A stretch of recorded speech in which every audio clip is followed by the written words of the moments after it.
into oblivion!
Illusion shattered! Now you shall perish!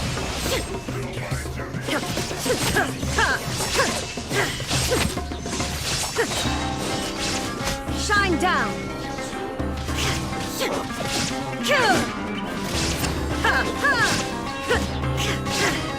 Torn to oblivion. There is no escape.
Yeah. Overruled.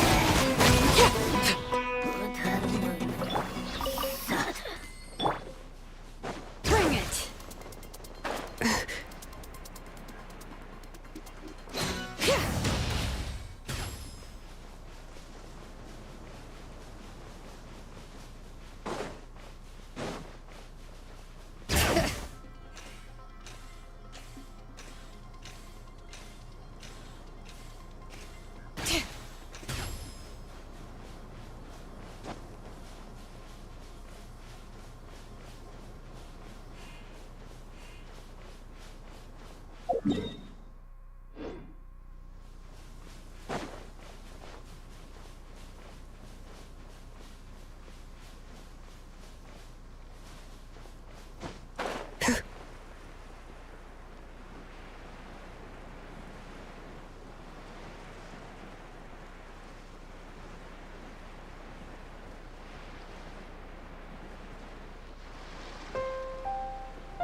Illusion shattered!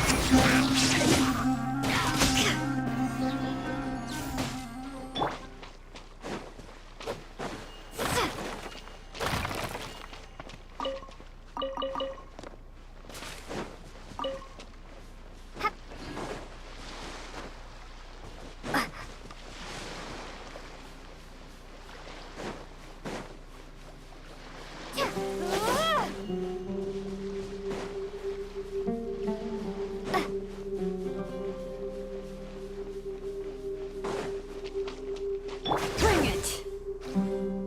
How about we explore the area ahead of us later?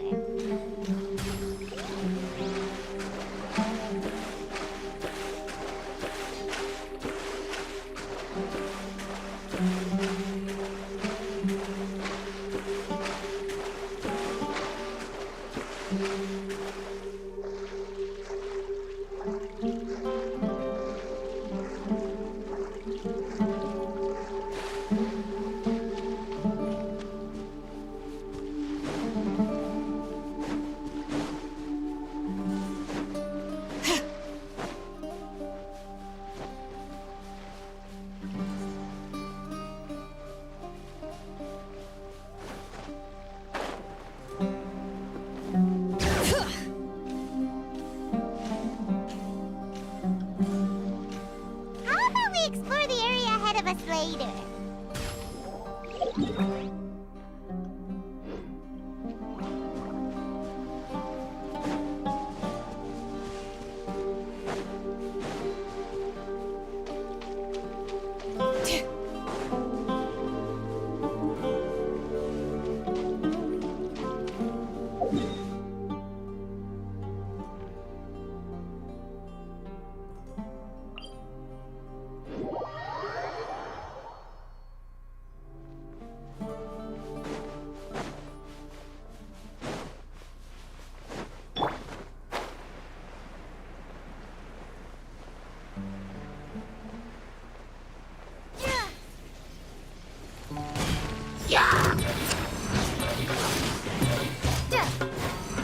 Bring it!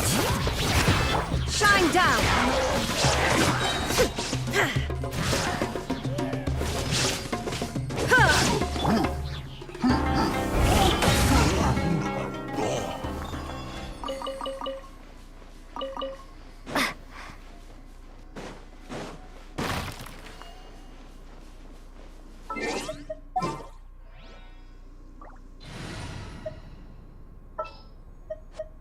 I want to help.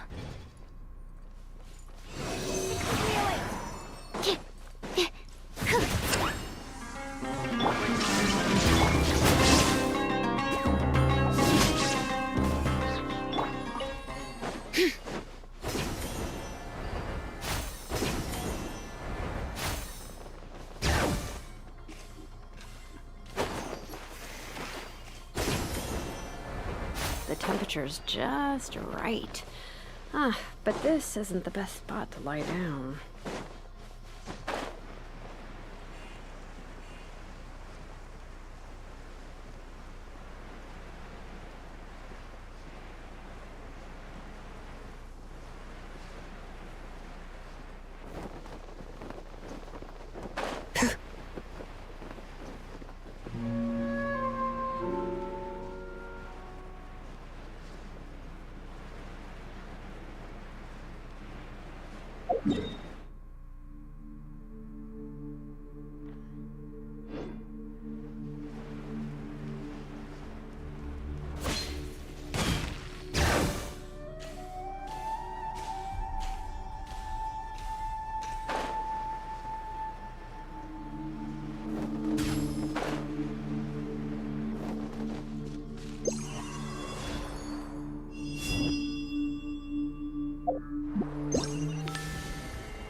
I'm keeping a lookout. Don't worry, there's no ambush.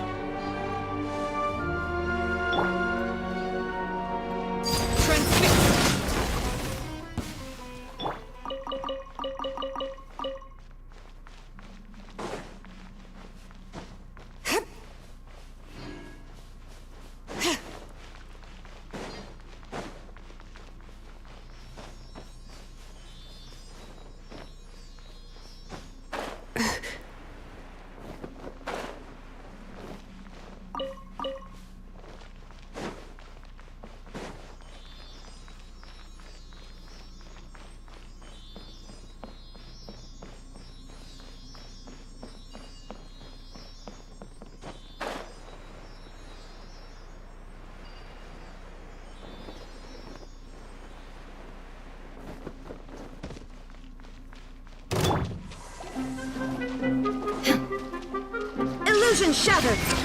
Inazuma shines eternal!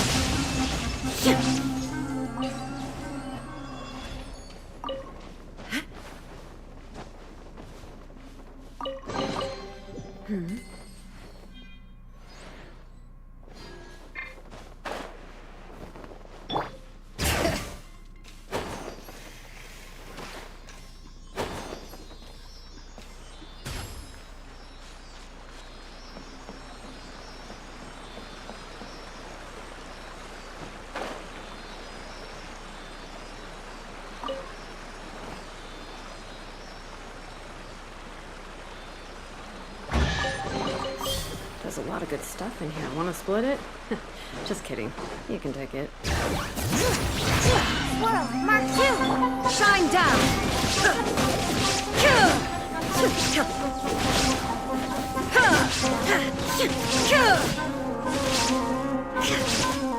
There is no but a momentary distraction.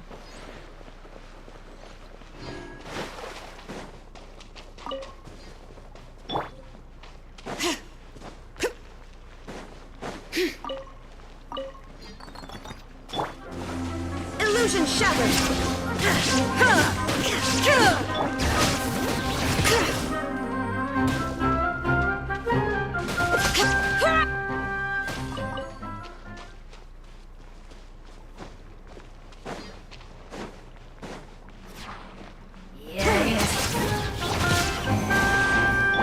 There is no escape! Torn to oblivion!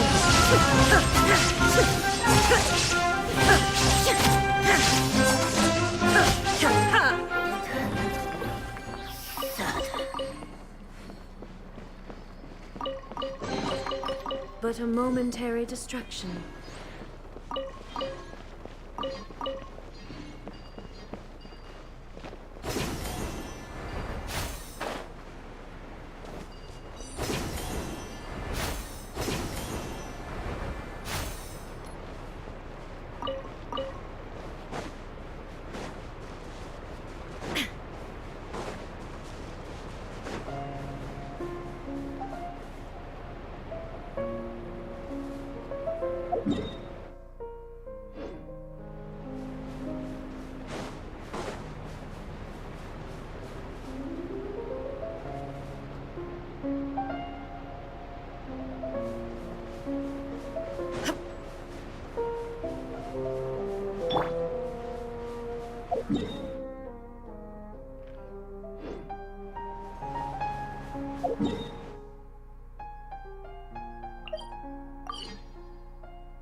Just kidding. You can take it.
Laid bare.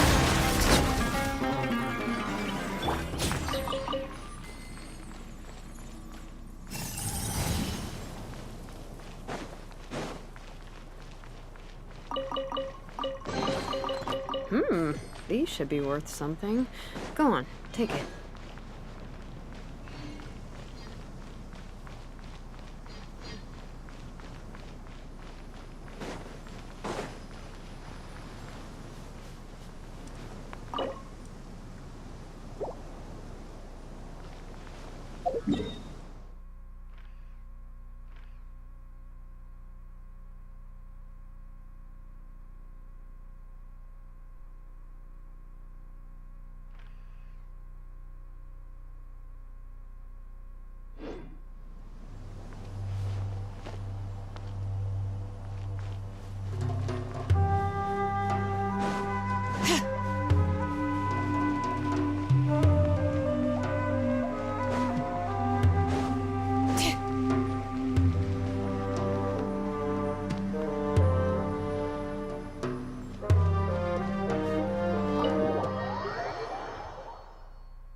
Temperature's just right.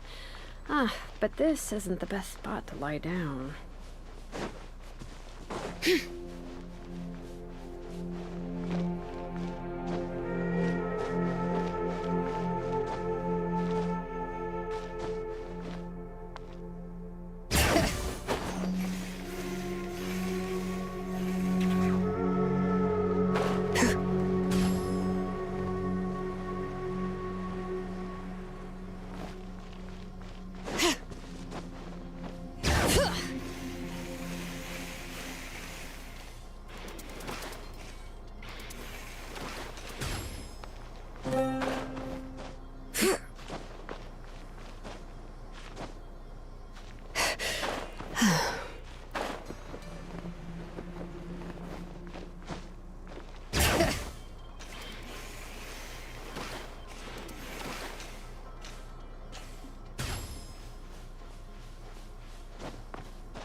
Hear the echoes of the valley! Overruled!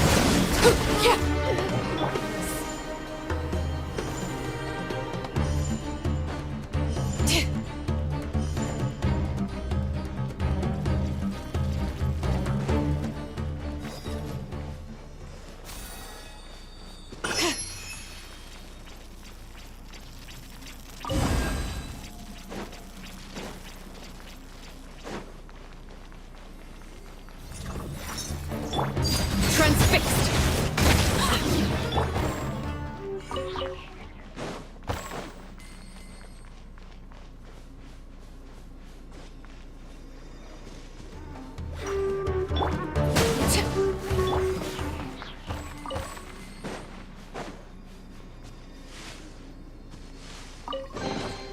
There's a lot of good stuff in here. Want to split it?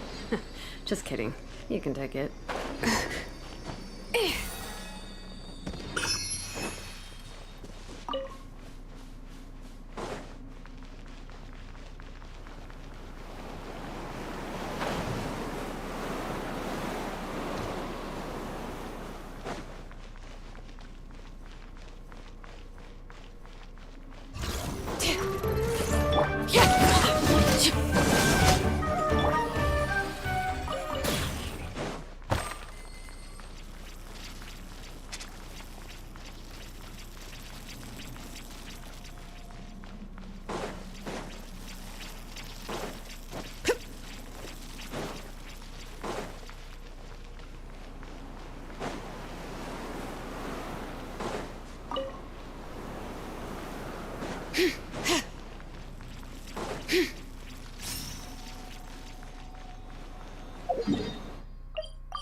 There's a lot of good stuff in here. Want to split it?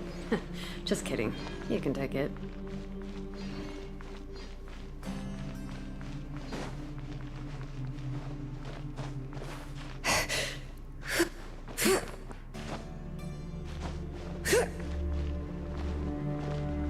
Bring it!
Potted plant on the porch has died again. I was watering it every day. Ugh, don't tell me I overdid it this time. Don't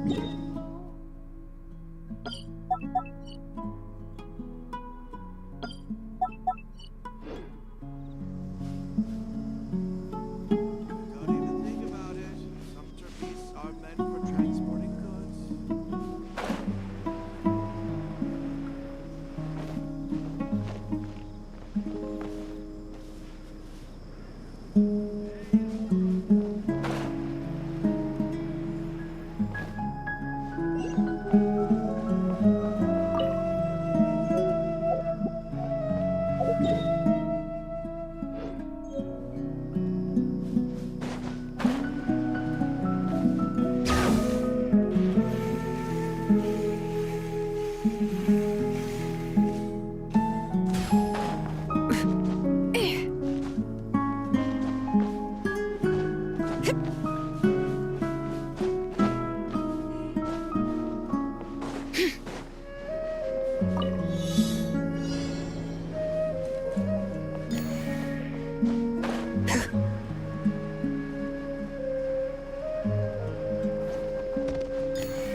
There's a lot of good stuff in here. Want to split it?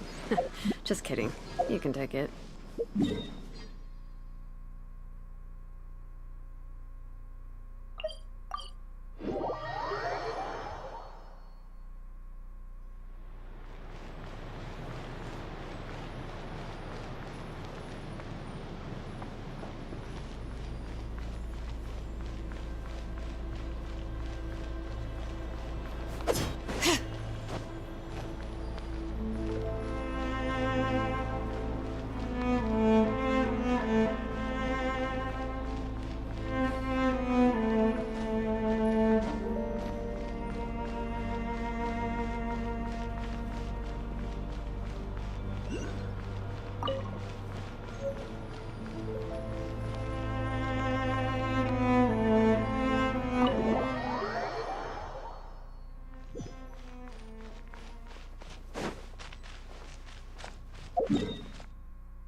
temperature's just right. But this isn't the best spot to lie down.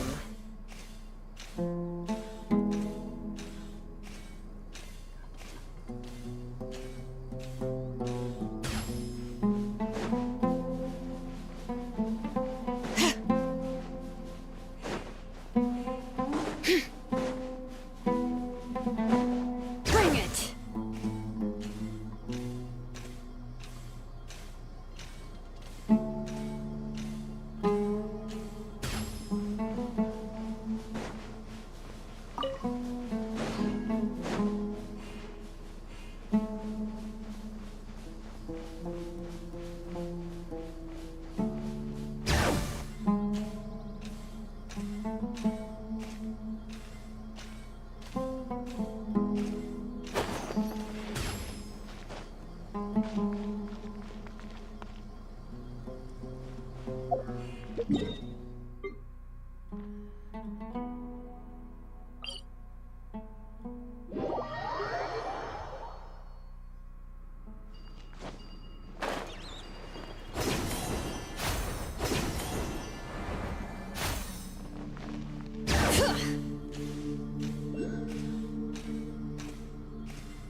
lot of good stuff in here. Want to split it?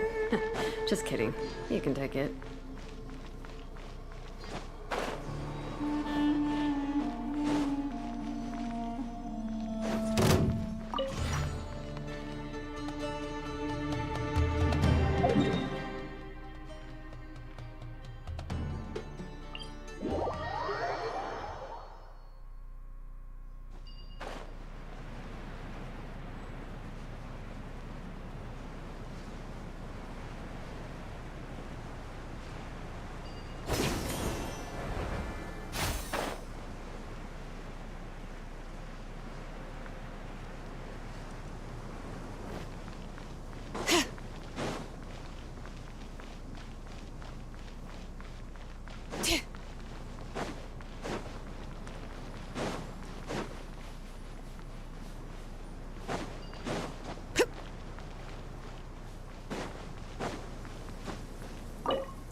There's a lot of good stuff in here. Want to split it?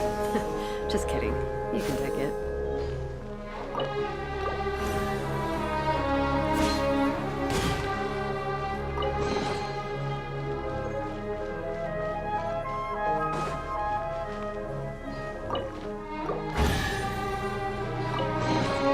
There's a lot of good stuff in here. Want to split it? Just kidding. You can take it.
Looking for trouble?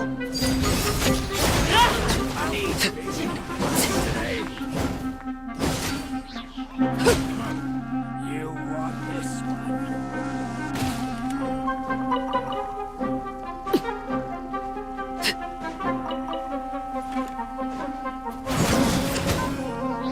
I'll be back.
temperature's just right.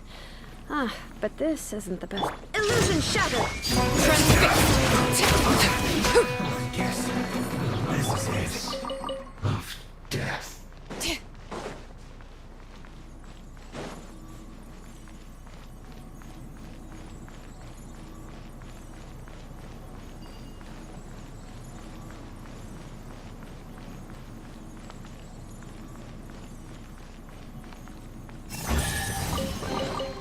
There's a lot of good stuff in here. Want to split it? Just kidding. You can take it.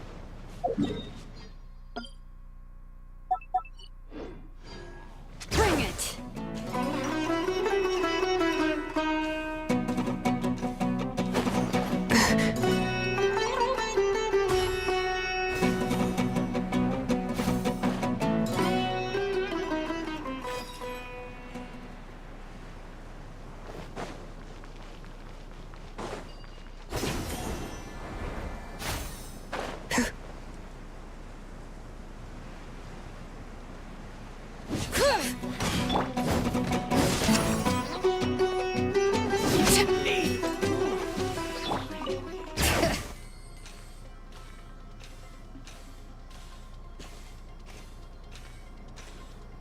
Just following orders.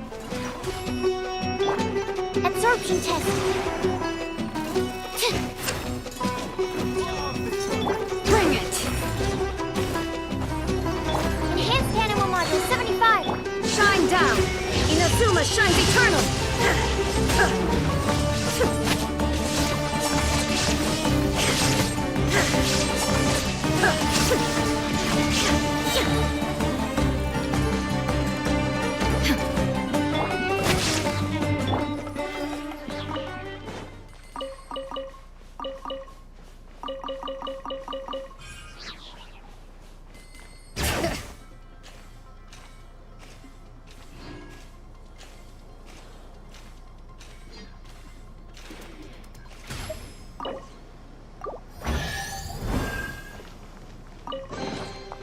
I'm keeping a lookout. Don't worry, there's no ambush.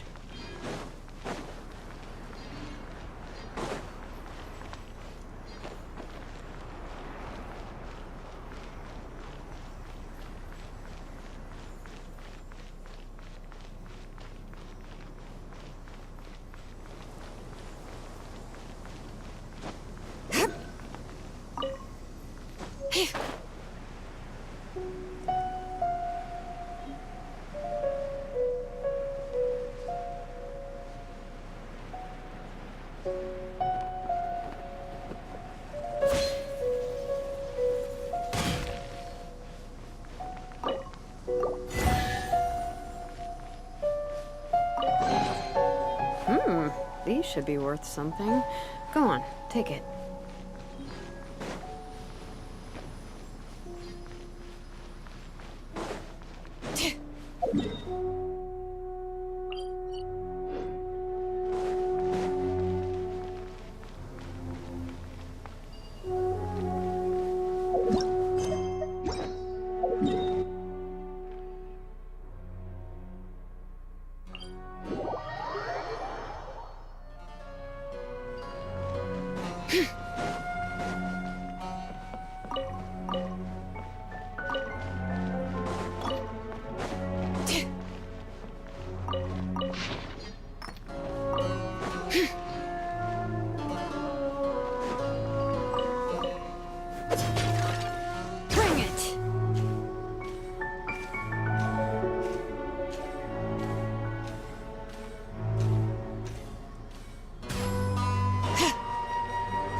Ah,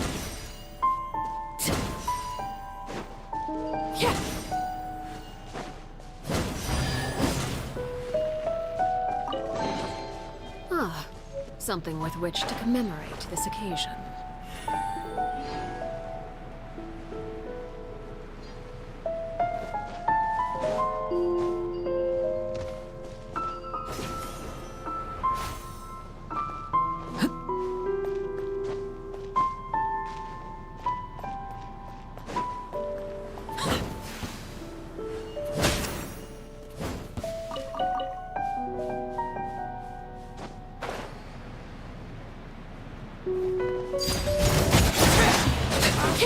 You are not welcome.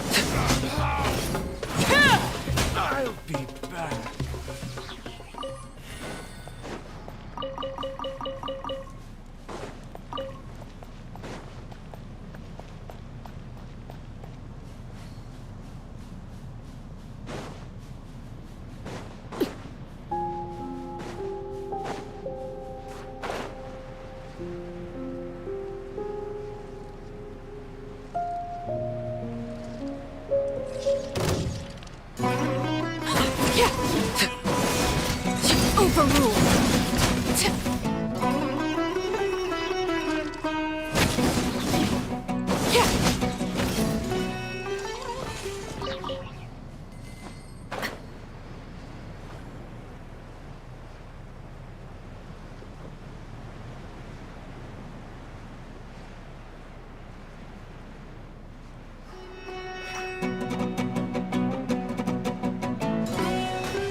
Laid bare.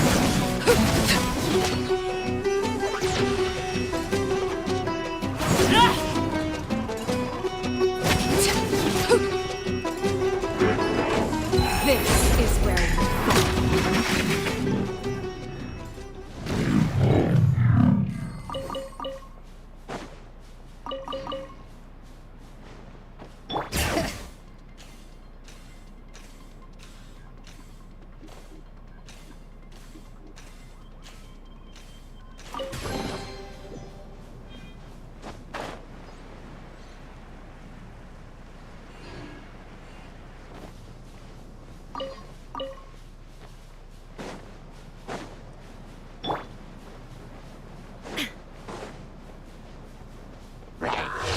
to oblivion! Illusion shattered!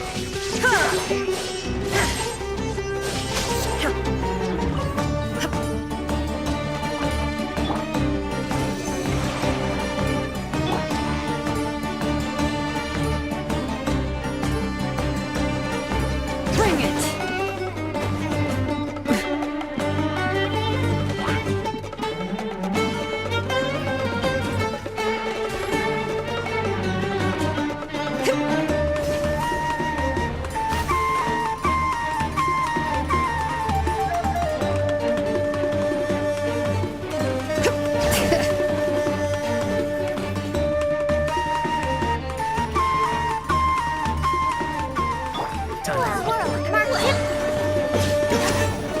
But the mountains may spoil! There is no escape! Overruled!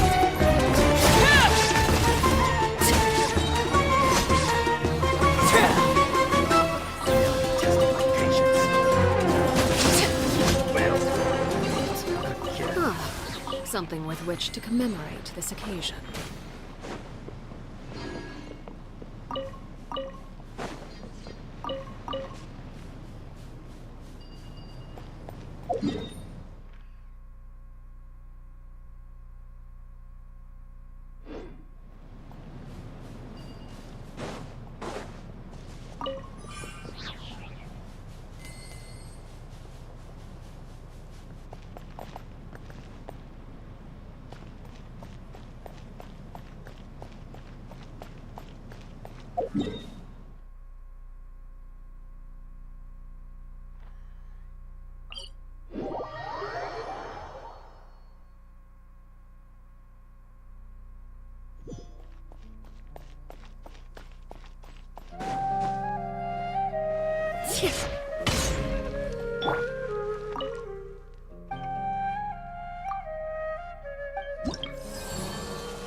Temperature's just right.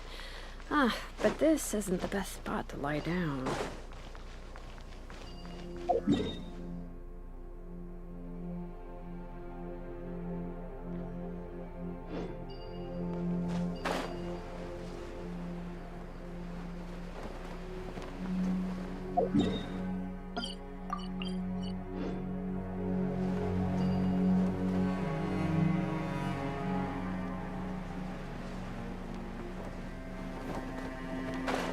Happy to oblige.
The forge grows cold.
Shine down! Laid bare!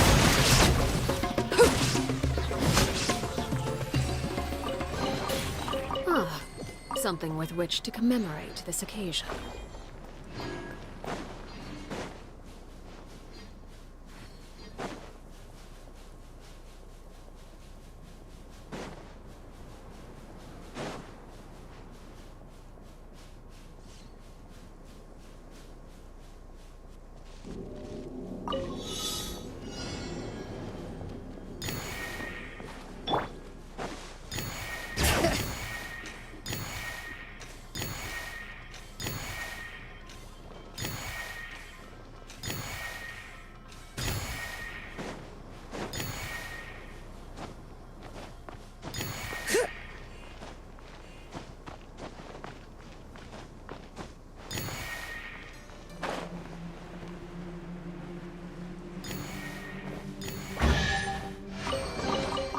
I'm keeping a lookout. Don't worry, there's no ambush.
Following order.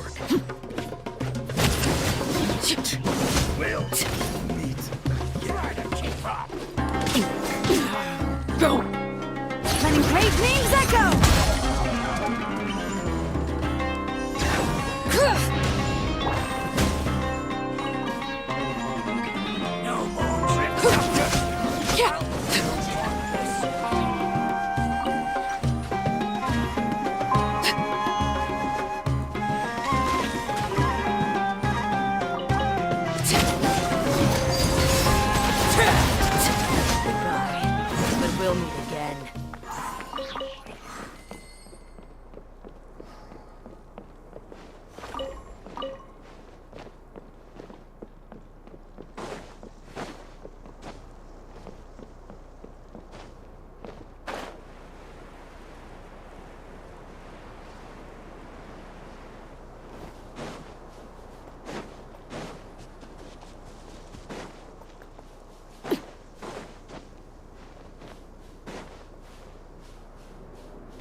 no escape!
My experiment.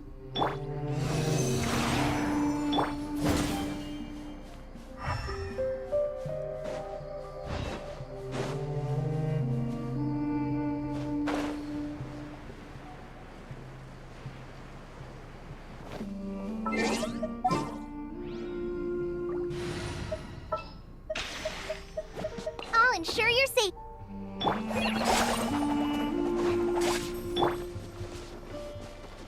Shine down!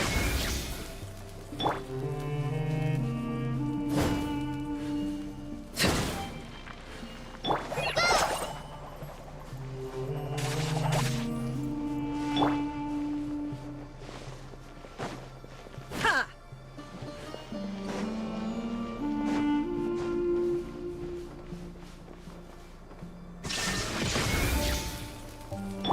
Yeah!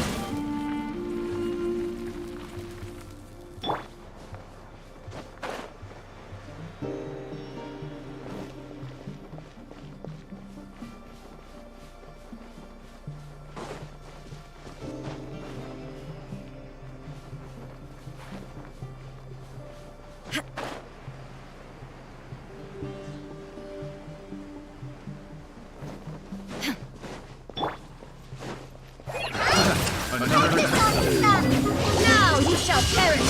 There is no escape!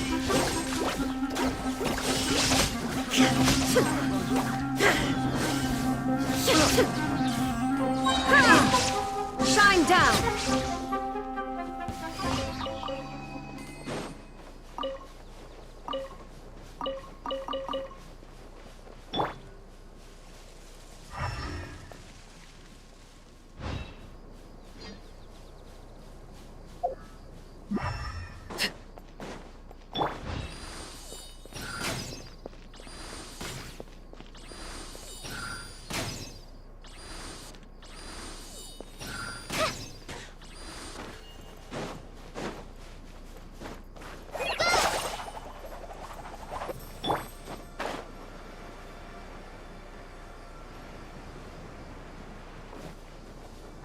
There is no escape!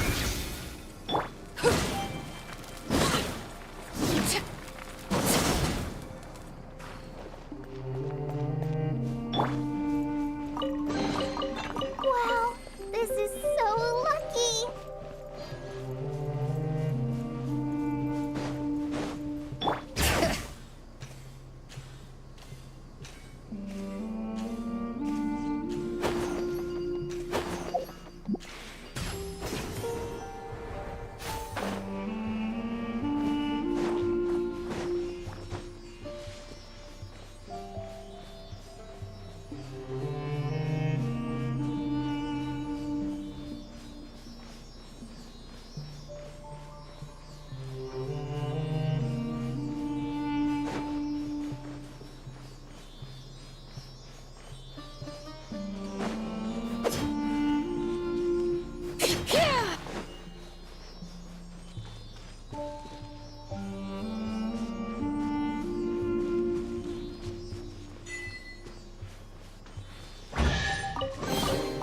There's a lot of good stuff in here. Want to split it?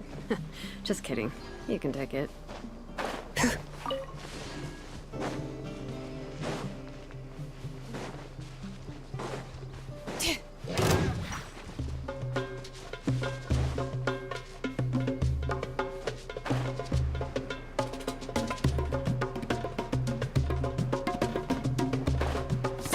Punch, huh?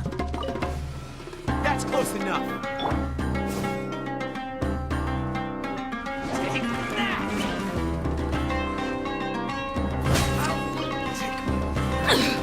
New punch.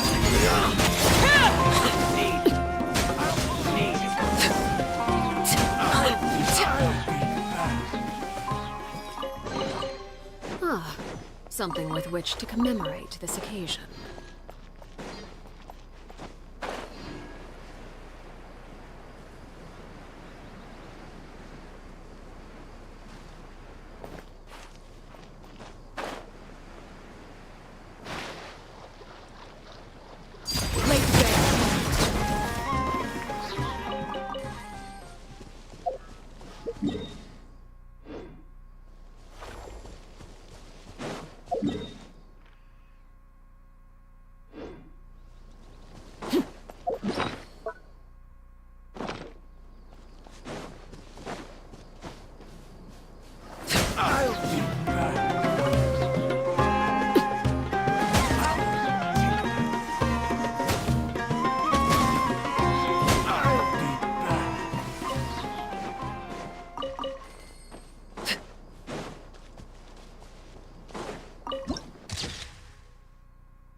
Bring it!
We should, take a break after all that running around. Yeah, let's rest here for a bit.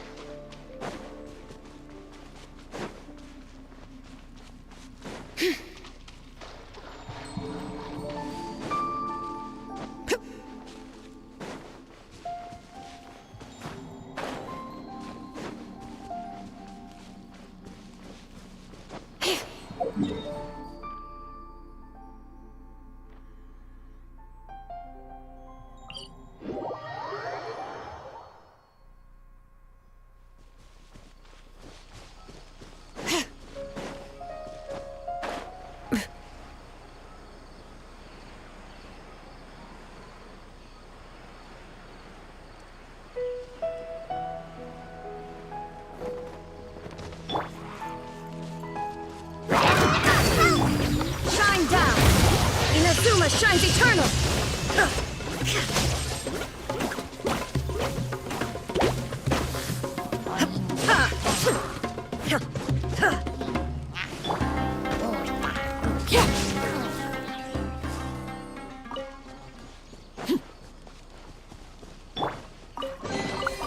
Wow, this is so lucky.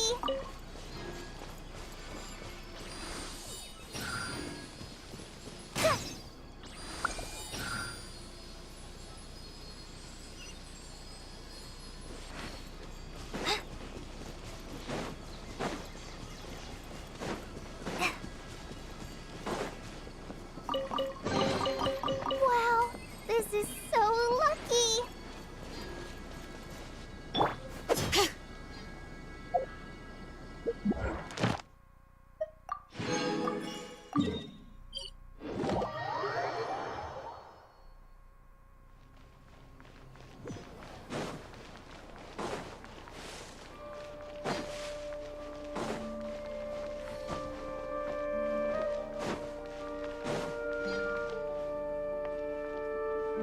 Ad Astra Abyssosk.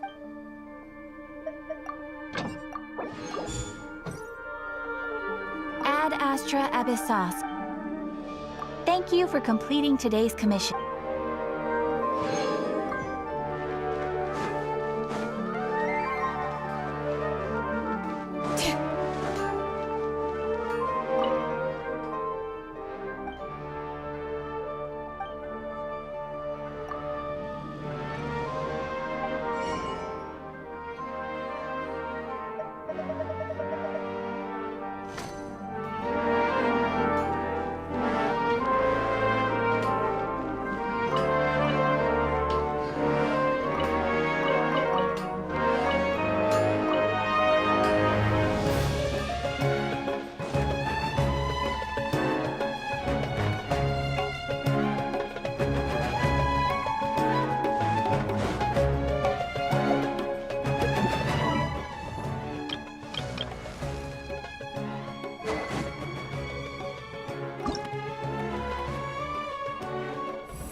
There's still a long road.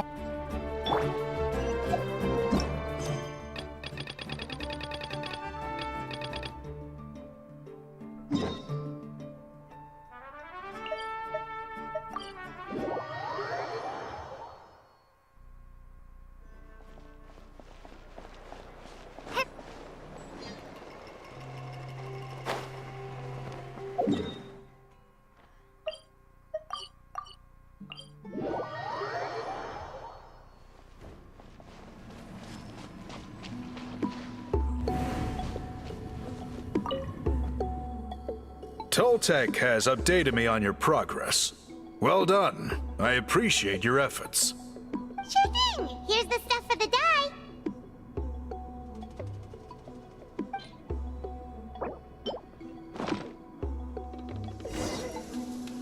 I see.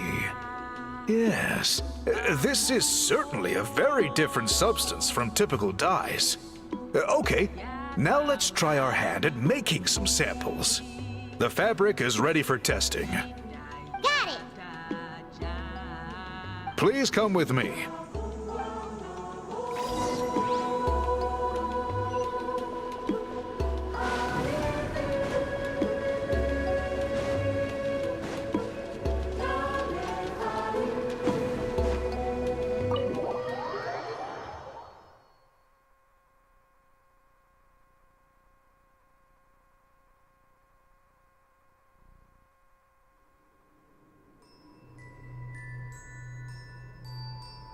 Take a look at this. It's a woven scroll made by one of our ancestors. This is the kind of thing we're trying to make. Ooh. The person depicted is the legendary shaman, Huitzilin. She lived 200 years ago and was once appointed by the Iktomisor Elder, like yourselves. She was especially skilled in the art of color manipulation, and of course completed her task with flying colors. This scroll is a record of her deeds, and was most likely the work of her own hand. The quality is simply breathtaking, even compared to other scrolls of this variety.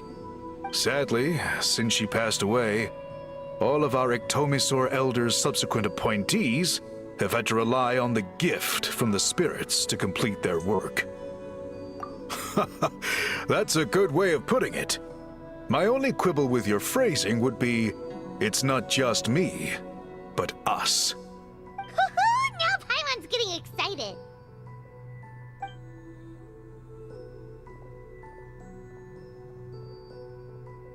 Bring out the samples.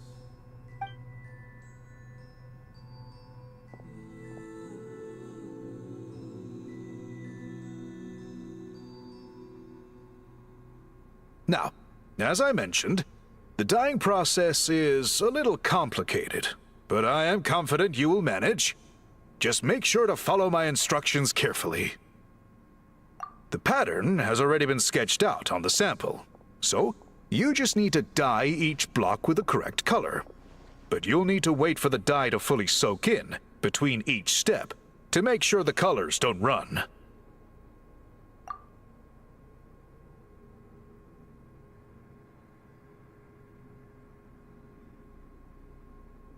Ha ha ha! Good! The dye has taken to the fabric, and the pattern is crisp and clear. Next, apply all the remaining dye, and we should see that elusive signature color emerge. Okay, final step.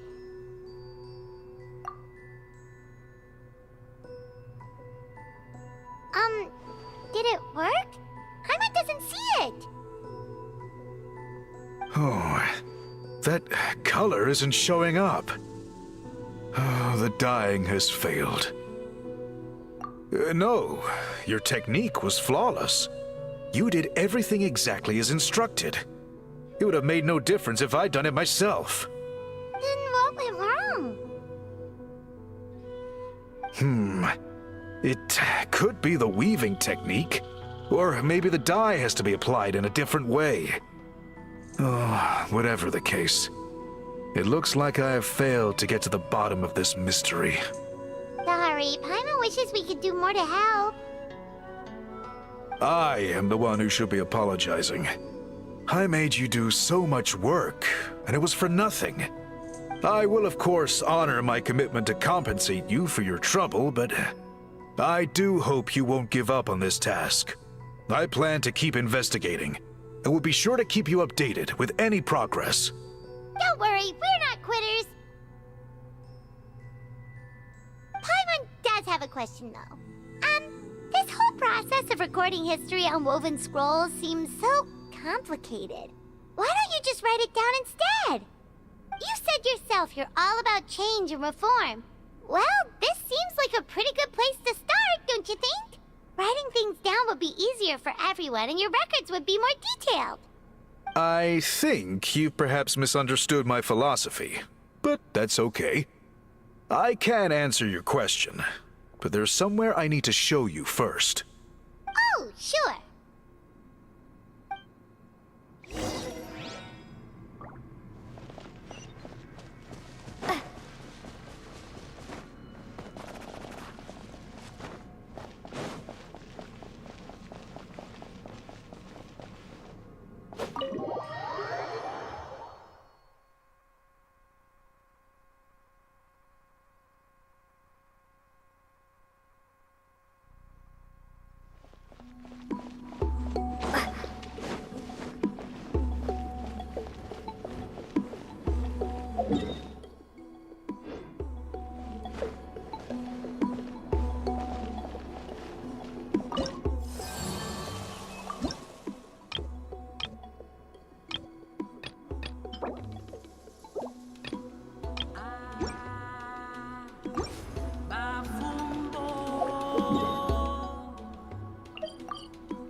Cool. Look at this view. What do you think? It's gorgeous! Now, try looking a little further. Whoa, that graffiti! In all the years since the founding of our tribe, those colors have been with us every step of the way. It is true that I seek to bring new life to this ancient tribe through change and reform. But I also understand there are certain foundational things that we cannot afford to throw away. The foremost of these is the way we record our history. Oh, that makes sense. Since the very beginnings, our tribe has always sought to bring color to history. And I have a deep sense that this is one part of our heritage that we should not give up. So, whatever it takes, I must find a way for us to continue producing our traditional woven scrolls. You're completely right. I'm sorry for what she said earlier. It was out of line. It's quite all right. I'm just grateful you're able to understand where I'm coming from. Then let us hope that when we next meet, we succeed in reviving this tradition.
Huh?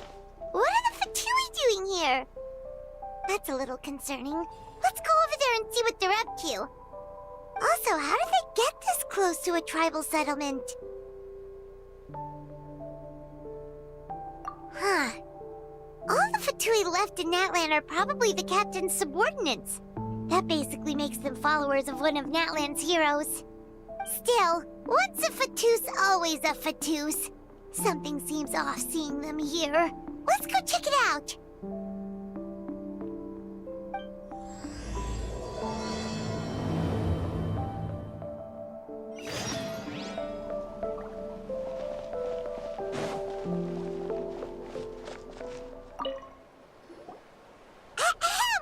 What are you guys doing here? Following orders. If you have a problem, take it up with our employer. Hey, what's with the attitude? Can the Fatui even work for a private employer? This is Grudok. I hired him to be my bodyguard in Natlan. As you can see, he's not the sociable type. I'm sorry for any offense. My original plan was to hire someone from the local tribes, but a priest recommended Grudok and his squad. I was told they were capable fighters and had the time to spare, so they fit the bill. It seems like the Fatui's reputation in Natlan is quite positive. So that's what happened. Then you must be from Fontaine? Precisely! Montluçon, at your service. I work in the publication business. And you two... Wait. You must be the traveler and her fairy companion. Oh, you know us? A golden-haired traveler with a floating companion. There's no mistake. Your exploits in Fontaine have all the makings of a best-selling series. I'd be a failure of a book merchant if I couldn't recognize you. Wow, we're really famous at this point, Traveler. It's truly my lucky day. I know this is sudden, but I was actually looking for you two. You see, I have a favor to ask. So, you chased us all the way to Natlan? That's a little creepy. You'll be generously rewarded, I promise you. Well, at least he got straight to the point. Should we hear what he has to say? All right, we'll hear your request. You know the great shaman Sidlali, right? I need her help with something. Yeah, the chances of her helping a random stranger just because we asked? Yeah, see, Lolly really doesn't like dealing with strangers. I heard about that from other members of her tribe. But they told me if one person could convince her, it would be the golden-haired traveler. If you manage it, I'll even double your pay. Oh yeah, we should definitely get to the bottom of that first. It's kind of a long story, and there's tribal history involved, so you should hear it from an expert. Allier, if you could. Of course. I don't often have an eager audience for this kind of thing. Nice to meet you. The name's Allier. I'm a researcher from the Fontaine Research Institute. Unlike most researchers, I have a keen interest in ancient ruins. That's why I was invited to join Monsieur Montluçon's team. Have you heard of the legend of the great shaman Huitzilin? Yes. According to local records, she was a color mystic who lived over 200 years ago, and the most adept in her tribe at using that particular technique. Out of all of her exploits, her most celebrated is the Battle of 7 Colors. According to legend, the battle was triggered by an abyss invasion, one of the most brutal in Natlan's history, even from a greater historical perspective. Amazingly, Natlan was able to turn the tide despite being at an extreme disadvantage. The key to victory was none other than a color Huitzilin created on the battlefield. The color was extraordinary, illusory in appearance while also seeming to possess physical form. Legend has it that Huitzilin used the color to construct a magnificent maze on the battlefield and trap all the enemies inside. This allowed her allies to launch a counterattack and ultimately secure victory. Anyway, that's the gist of it. We don't want to take up too much of your time. That story is the reason I came to Natlan. I often publish books about the history of other nations. They always end up faring well on the market. When I heard this story for the first time, I wanted to include it in my next collection, but historical records about Natlan aren't very detailed. We haven't been able to determine where the battle took place, or find any definitive evidence that it occurred at all. Even within the Masters of the Nightwind, people dispute the legitimacy of the story. Some believe it to be a myth. If that were the case, the story would not be fit for publication. But if you're just including it in a story collection, why does it matter if it never happened? Well, you see, the slogan for the collection is Restoring the Truth of History. Naturally, I needed to be factual. That's why I'm here. The Masters of the Nightwind are said to have a tradition of recording past events, so I wanted to consult their records. But I was refused access to the Obsidian Altar. Application after application, and all I received were a few ordinary woven scrolls with nothing to offer. Honestly, I'm just trying to promote their history, and they make such a fuss. According to my research, their scrolls are considered sacred relics in addition to historical records. Naturally, outsiders are rarely granted access. Not to mention, the scrolls we did get to review actually contain a huge amount of information. I just need more time, and I could... We've been over this, Allie. There's no need to waste time on those scrolls when we have a better way. Seat Lally, you mean? Exactly. You're well aware, I'm sure, that Sitlali has been alive for more than 200 years. That means she lived during the era of the Battle of Seven Colors. If she agrees to be my consultant, then no other historical records are necessary. Oh, that's what you want. So, what do you say? I'll quadruple the pay if it helps sweeten the deal. Well, it's not that we don't want to help you. Oh, right! The duty the chief gave us has a lot to do with wheat sealing. Who knows? The Battle of Seven Colors might lead us in the right direction. All right, we'll help you convince Seat Lolly. Just let us do the talking, okay? Of course.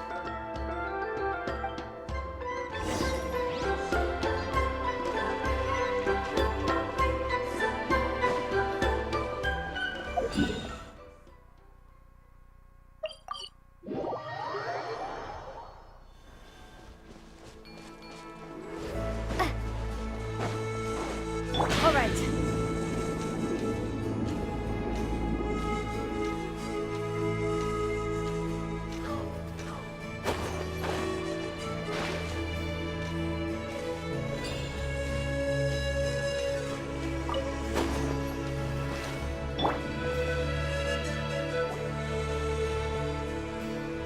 So, this is where the great shaman lives? A bit far from civilization, isn't it? I hope the person who pointed us in this direction wasn't mistaken. For someone like Seat Lolly, it actually makes a lot of sense. Is this graffiti her work too? I wonder if it's a cultural practice. If I could just copy it down, We're here for a reason, Allie. As agreed, you two can do the talking, and we'll wait for you here. Okay, we'll go knock on the door. Hopefully she's not hungover.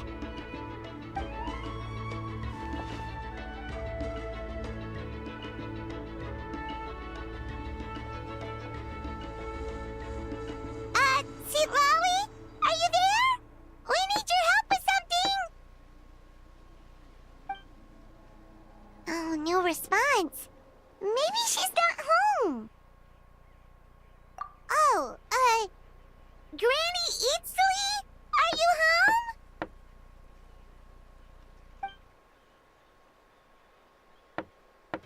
home? Hey, kid! If you're here to challenge me, book an appointment first.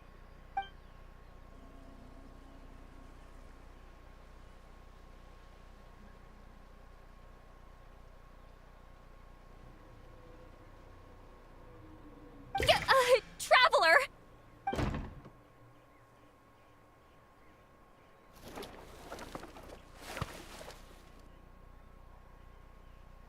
Looks like we came at a bad time. Are you still there? Just come in. We can talk inside. Well, at least we didn't get turned away.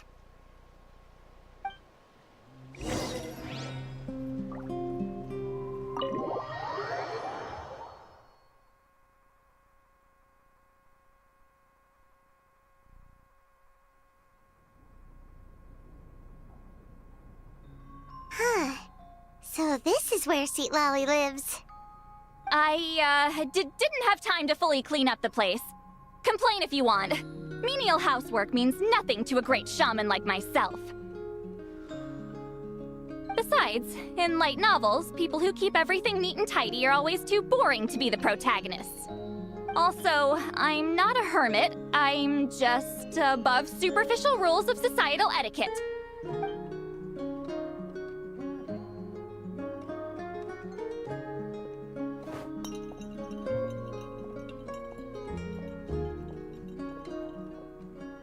She sure does care a lot about what we think of her.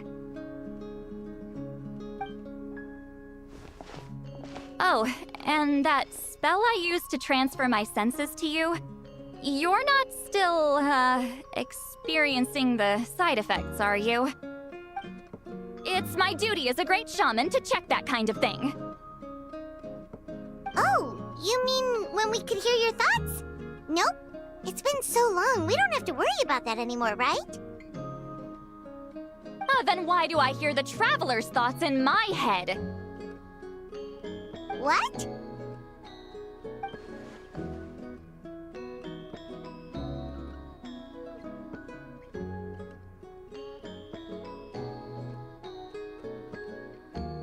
I can still hear you, you know. Don't bother. I'll find a way to fix it. First you hear my thoughts, now I'm hearing your thoughts. It was just a simple spell. I use it on you, and now it's on the Fritz. Forget it. Just tell me why you're here.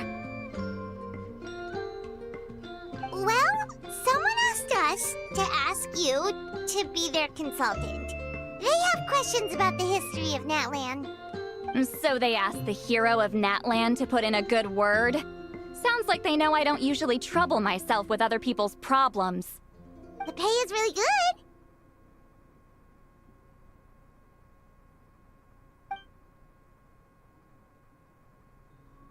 Doesn't matter. I'm busy. She sure doesn't look busy. Paimon knew this wouldn't get us anywhere. From you? Yeah, we were given a sacred duty to help your tribe weave a special scroll. Huh? So, you're the appointed ones this time? We were surprised too. After all, we have no idea how to weave a scroll like that. But with Chef Biram's help, we were able to make some progress. We still haven't succeeded, but we learned that the key to weaving the scroll is a special kind of color. The historical event those men want to ask about also involves color. If you help them, you might end up helping us too.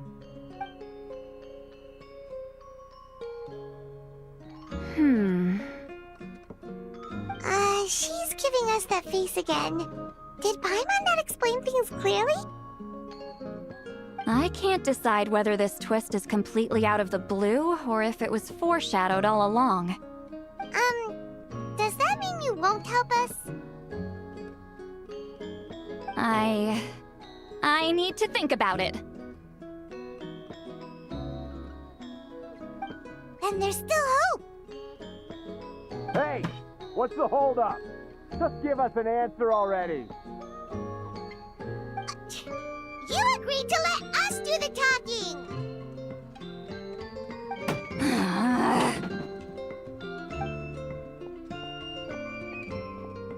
See, Lolly?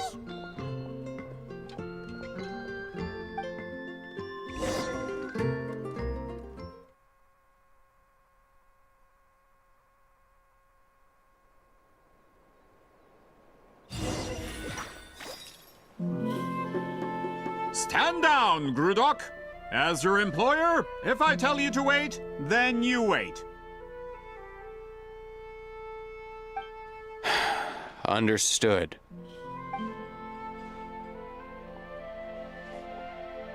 You're the great shaman who's been alive for centuries? But you're so... Apologies for the disturbance. Grudok is a recent hire, so difficult to restrain sometimes. He's lucky he didn't force Seat Lolly's hand. Well, since you're here, how about a discussion? Do you have any idea who I am? Did you think Granny Eatsley would be fooled by your little performance?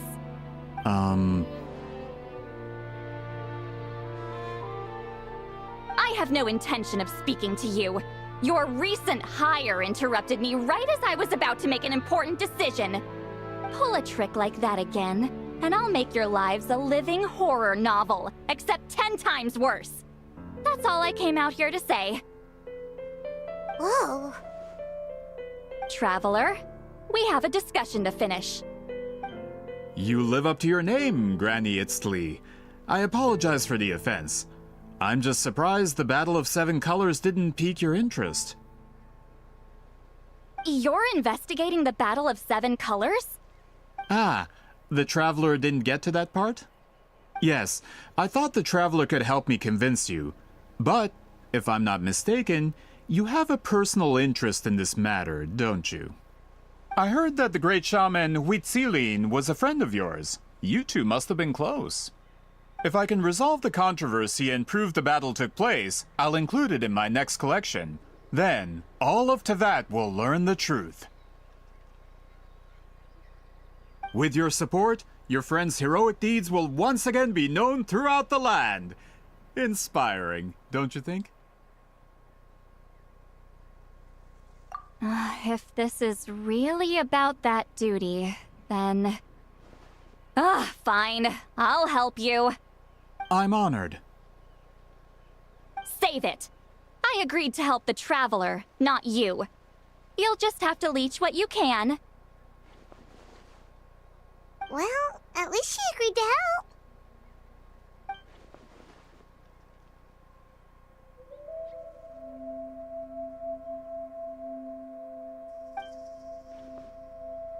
Who are you calling heartless? Not a problem. I always planned to work with the Traveler. So, did you directly experience any events of the battle? Do you have any idea where it took place? Can you think of any relics we could use to prove it? Talk at me, why don't you? Fine. No, no, and no.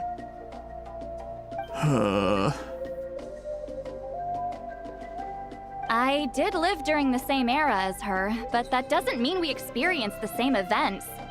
I've lived a long time, but I'm not a walking encyclopedia. You decide the angle of your investigation, and I'll provide answers if I'm familiar with the subject. All right. Even if you didn't witness the battle yourself, you still lived through that era. Your insights are very valuable. Allier, you had an idea about where to start, yes? Oh, well, my plan was to consult the members of the tribe in charge of recording history. Then, let's start there. Traveler, what do you say to officially working together? After all, it appears I can only get Miss Sitlali's help through you.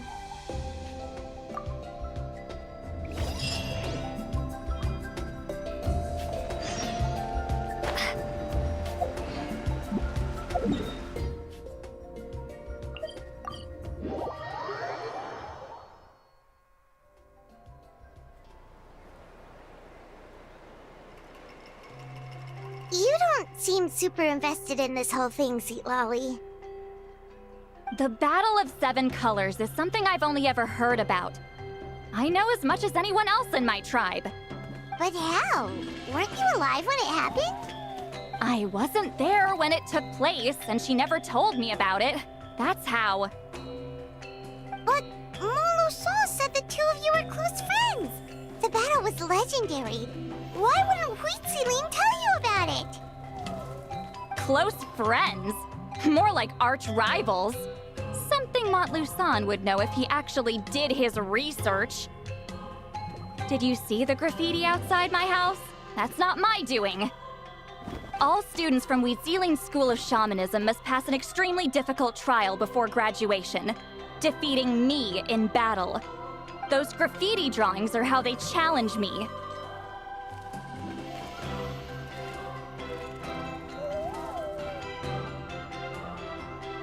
Of course, none of them ever succeeded.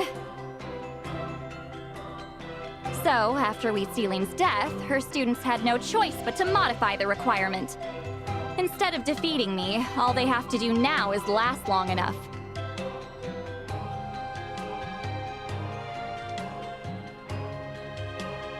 As my rival, Wheatzealing only had one achievement that surpassed my own, and that was the Battle of 7 Colors. I can only assume she had some kind of secret technique at her disposal. It makes perfect sense that she kept it from me. I'm a fast learner. Telling me about the technique is no different than handing it to me on a silver platter. As if she would give away her one advantage.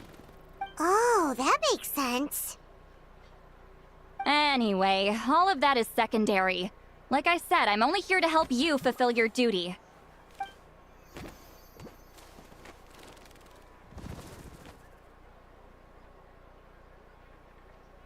Don't misunderstand. This duty is important for my tribe, too. A great shaman should do her part to see it done.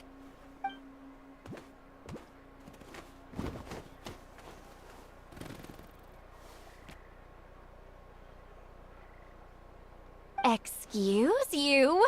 I fail to see what housekeeping has to do with my duty as a shaman.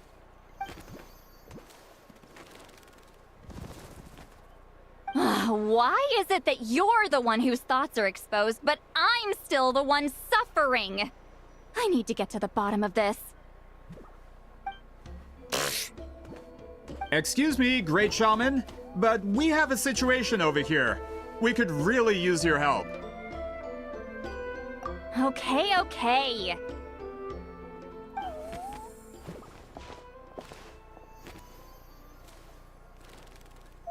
Of course the Battle of 7 Colors happened. The woven scroll proves it. Wheatzealing used a mysterious color to construct a maze and trap the enemies inside. That's just your interpretation. There's more than one way to understand that scroll. Besides, constructing a maze out of color is ridiculous. Wheatzealing was one of the most powerful shamans of her time. She definitely could have pulled it off. That's the biggest problem. She had students. Why not pass it down? A technique that powerful? And no shaman since has ever used it?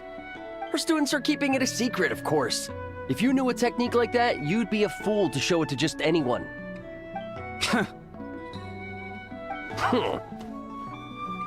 Oh, I didn't mean to cause an argument.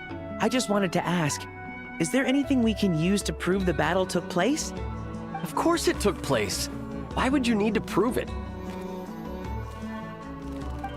You'll have to excuse him. Some people in our tribe insist on clinging to outdated views of history. I'd give up now if I were you. It only gets more ridiculous from here. Please don't fight. Wow, so the battle really is controversial. Am I the outdated one? Kids these days can't find anything better to argue about? These arguments are precisely why I hesitate to include this story in my collection. Neither side was able to offer anything useful. What should we do?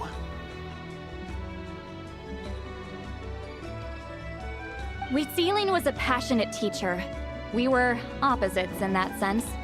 The technique she used in the battle must have been her masterpiece. There's every reason to pass it on.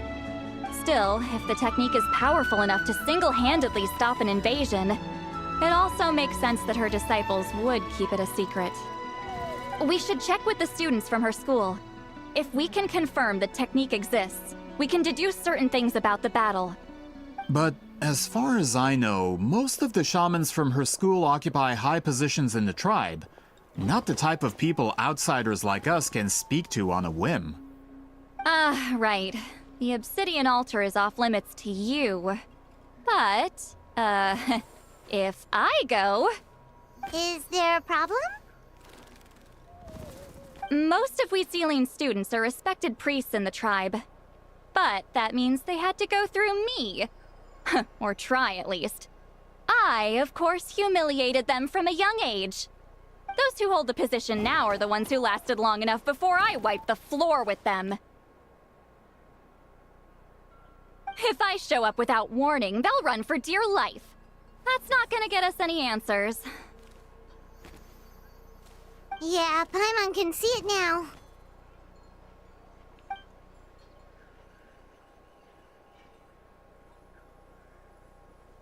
Hey, don't jump to conclusions. That was just a metaphor.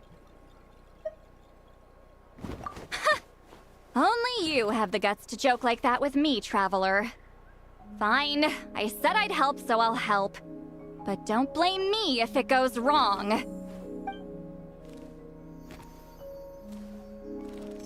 Alright, the rest of you can wait for us here. We appreciate the help.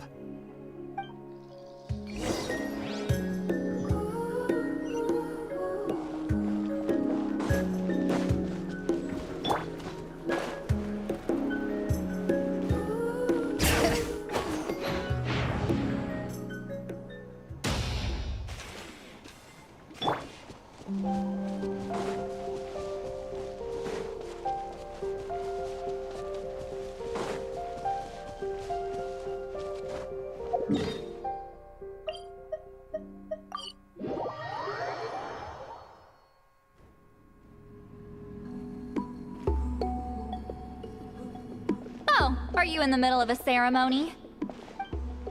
Granny Eatsley?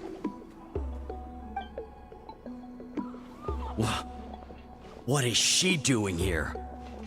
Did some coward not show up after challenging her to a fight? Or is she here to officially take over the tribe?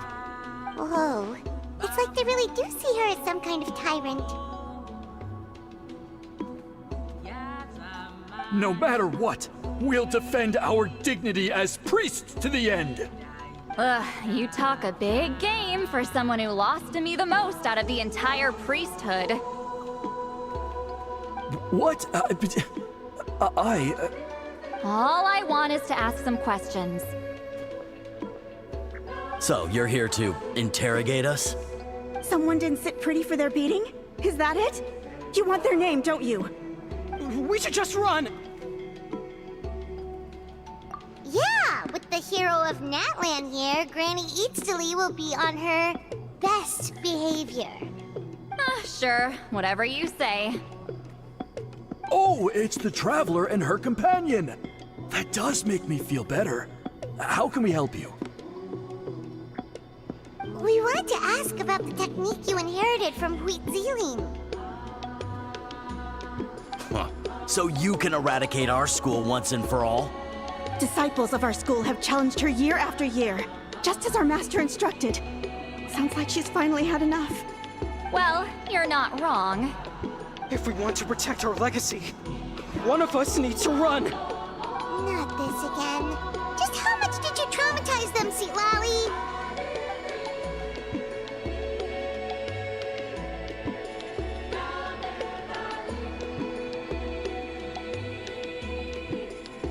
Hey!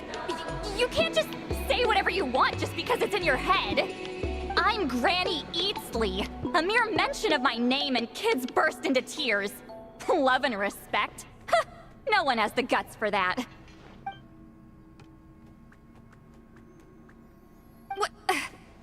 You know what? Forget about your duty. We really need to fix this mind-reading situation. Sorry to disappoint, but if you're here to question whether we're qualified to inherit our master's legacy, we're not going down without a fight. We're not getting anywhere. What should we do, Traveler?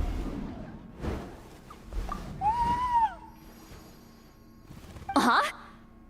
Oh, it's you. Elder Tlapo! Oh, we must have disturbed your meditation. Our deepest apologies. Please forgive us.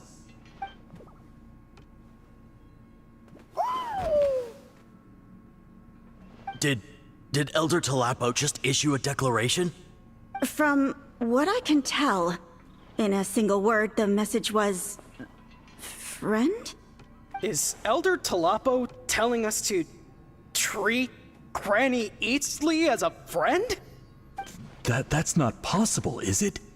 Oh, you forget yourselves, my friends. You are esteemed priests of our tribe. Where are your manners? But Chief! I didn't expect to see you here, great shaman. My sincere apologies for the lack of hospitality. Well, I wasn't exactly planning to come to this crowded place. So you can save the pleasantries, Chief. I'd rather get this over with. Understood.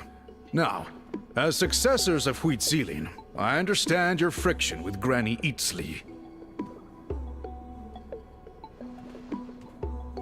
However, Elder Talapo's declarations have always showed us the correct path. You would do well to respect his counsel. So, mind your manners and allow Granny Eastley to ask her questions. Whew! Good thing Elder Talapo and Chief Biram are on our side.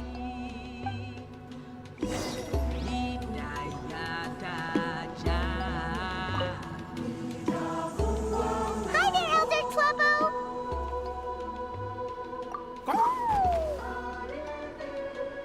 Hey, he seems pretty happy to see us. He's the one who put you in charge of the scroll, right?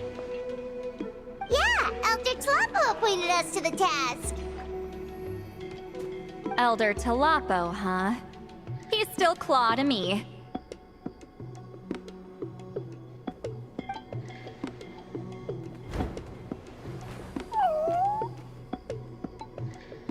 Hey, don't pull that cutesy stuff with me. You're an Iktomisaur Elder now. You occupy an eminent and important position within the tribe. So, you already know each other? Claw was only this big when we first met. He was Huitzilin's Saurian companion back then. She kept dragging him to my place, so over time, we got to know each other. But she only came to my place to fight me. But at the same time, she always claimed to be my friend. She was the only one who dared to try, at least. Well, you've lived a long time. You've probably made a bunch of friends over the years, right? The more time you have, the more friends you lose. Oh, Anyway, let's get back to business. I hate talking about the past.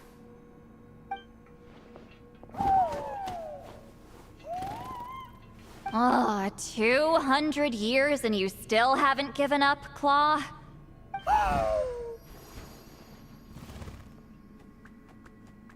I still haven't made up my mind, so you should head back. Traveler, Paimon, let's go.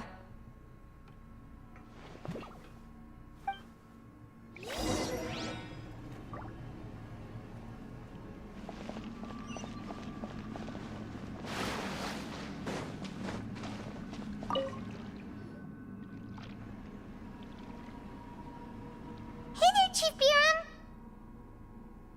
Oh, wait. We haven't reached out since the last time we failed the task, huh? I'm just grateful you haven't forgotten that duty. Actually, we have good news! We found another clue! I'm all ears. It's the Battle of 7 Colors. Huitzilin's claim to fame? That sounds promising. But the battle took place hundreds of years ago. An investigation is bound to be difficult. True, but Granny Eastley promised to help. Is that so? I've tried seeking her help in the past, but I never managed to coax her out. You should cherish this opportunity. Hey, don't complain! None of the previous chiefs succeeded either. Forgive me. That wasn't my intention. It was a comment on my own failings. Paimon said you've been trying to figure out how to weave the special scroll. It is my duty, great shaman. Why bother? The scrolls always end up completed on time. So what's the point of figuring it out for yourself? If I may, This task concerns the history of Natlan as a whole.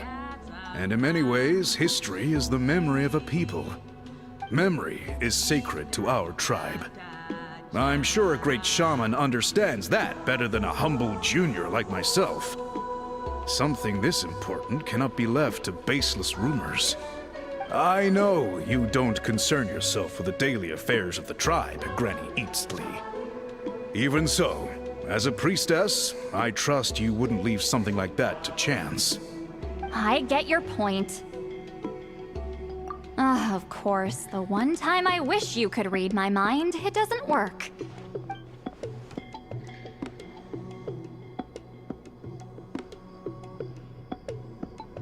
No, that's not it. Huh? It's not important. Rest assured, Biram, with my help, the Traveler and Paimon will definitely be able to complete the task. Haha. You have my thanks then.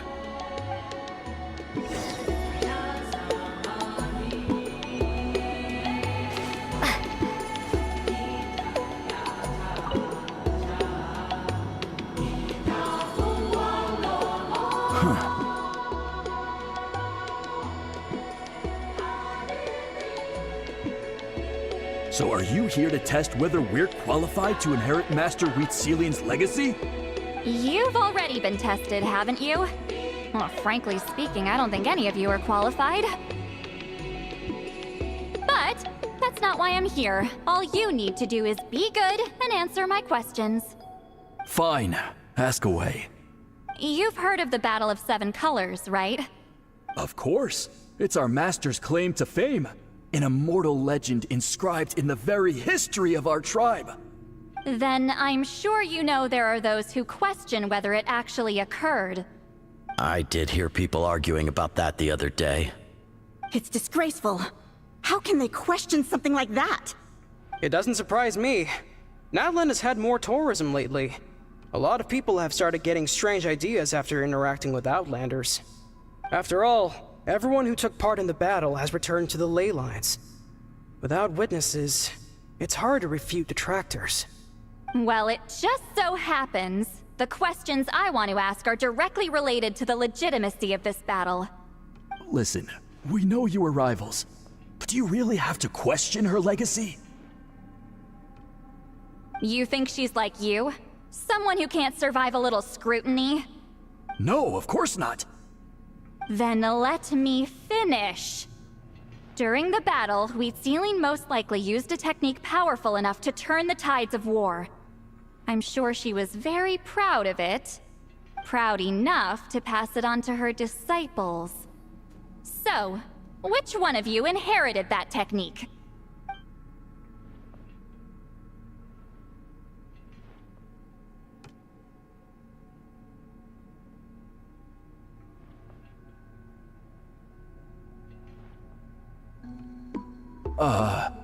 I don't think any of us have heard of it.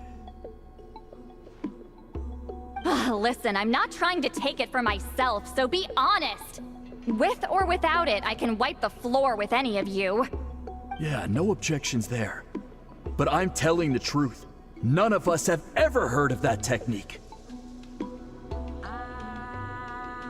What's wrong with her? Why would she let it go extinct? Master's body of work is massive. No one student could hope to learn all her techniques. Mastering just a few already takes a lot of effort. Master had no choice but to recruit many students, split up what she knew into different portions, and pass it down through various individuals. So even though we see ourselves as representatives of Wheatselian's school of shamanism, what we know isn't the sum of her legacy. Actually, I know of a shaman family that inherited some of Master's techniques. The family fell on hard times and lost the right to the priesthood. Still could be worth a shot. But if they inherited Wheatselian's secret technique, shouldn't the family be thriving?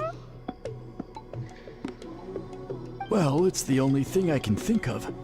All right, give me their address. I'll mark it out on your map. To be honest, I'm not optimistic about the future of this investigation. That's because the request came from you. You don't know the power of your own words, do you?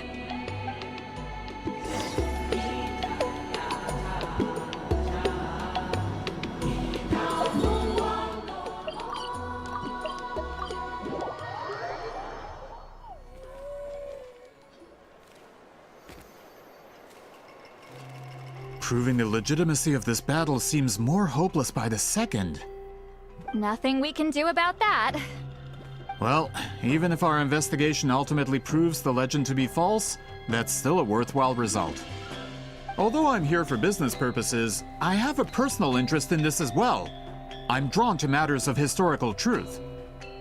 That's exactly why I chose to follow you, Monsieur Montluçon.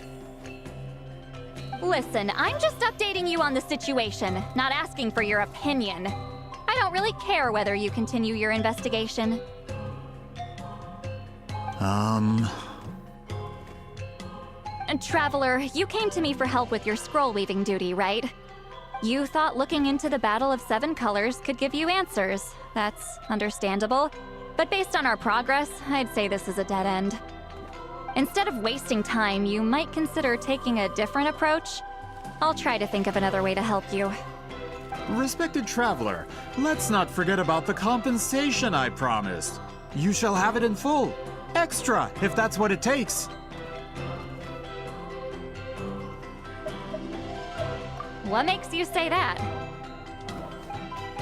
Yeah, based on what you've told us so far, it kinda seems like there's unresolved tension between you two. You think so? She claimed to be your friend, but picked fights with you non-stop, and never told you about her biggest accomplishment. By figuring out the truth behind the battle, maybe we can finally help you get closure. Closure? I'd say we're 200 years too late. But fine, if you want to keep investigating, be my guest. Ah, that's wonderful news. Alright, let's go visit the Shaman family!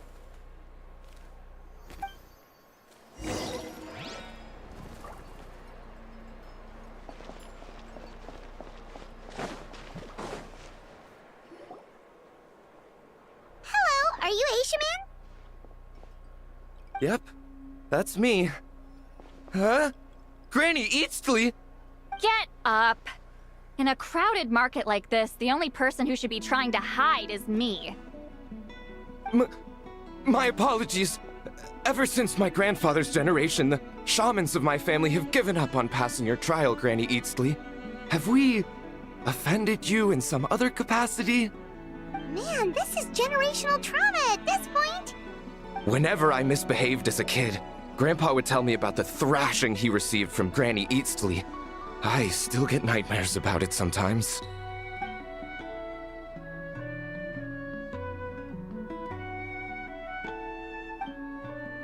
Hey, don't get any funny ideas. This was your idea, remember? Keep asking your questions. I'm going to find somewhere quiet to wait.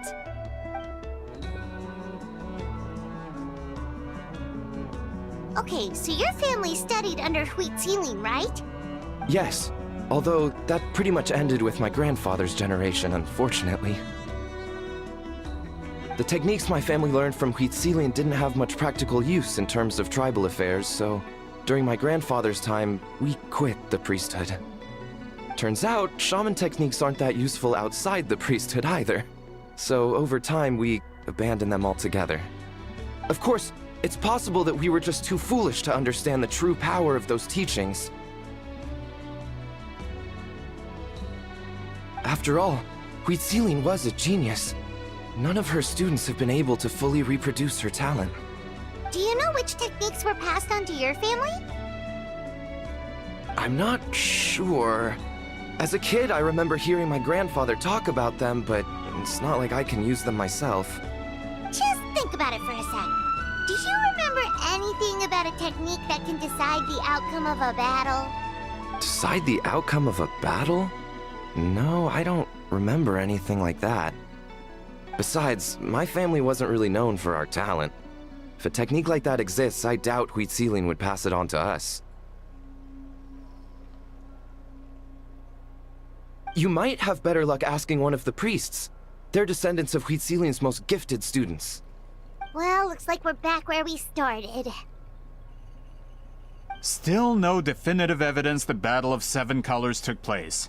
Allie, do you think we have enough to draw a conclusion? All we have are non-witness accounts. We could put together an interview, but that's not going to hold up in academic circles. Then we have to keep going. Oh, you're investigating the Battle of Seven Colors? Yeah, you know about it? Not a lot, but there's something special about my family. In addition to shaman techniques, Huitzilian stories were passed down to us as well. Say what you want about my ancestors' dedication to shamanism, but they definitely paid attention to those stories. And of course, the Battle of Seven Colors is the most exciting story of them all. We don't need another story. We need something concrete. Does no one in your tribe understand that? I'm not sure if this is helpful, but the story passed down in my family is a little different from the one told in the tribe. Really? Well, it's Huitzilian's personal account of the event, so it's a lot more detailed. For example, in the version I heard, the battle took place in a location known as Chico Mostuk Cave. That means you can tell us where to find it. Have you ever been to this place? Unfortunately not. I studied maps of Natland before we left, Monsieur Montluçon. I don't remember ever seeing such a name. Could your ancestors be mistaken, Mr. Shaman? It's unlikely. My family may have let the shamanism side of things fall by the wayside, but we're serious about these stories. In the words of my grandfather, some things deserve to be passed down more than secret arts. If Huitzilian's version of events differs so much from the general understanding, that makes it even more likely the battle is completely made up. Yeah, that's disappointing. Oh, hold on. You mentioned the Chico Mostuk cave? Oh, yes? Can I clear something up for you?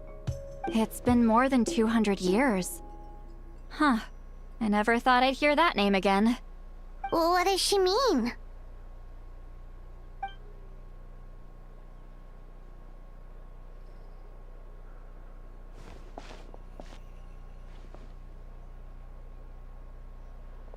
That location is now known as the Valley of Fog. The Chico Mostuk cave is what it was called 200 years ago. Precisely when Huitzilin was alive. That means, Monsieur Montluçon, we can confirm the original site of the battle.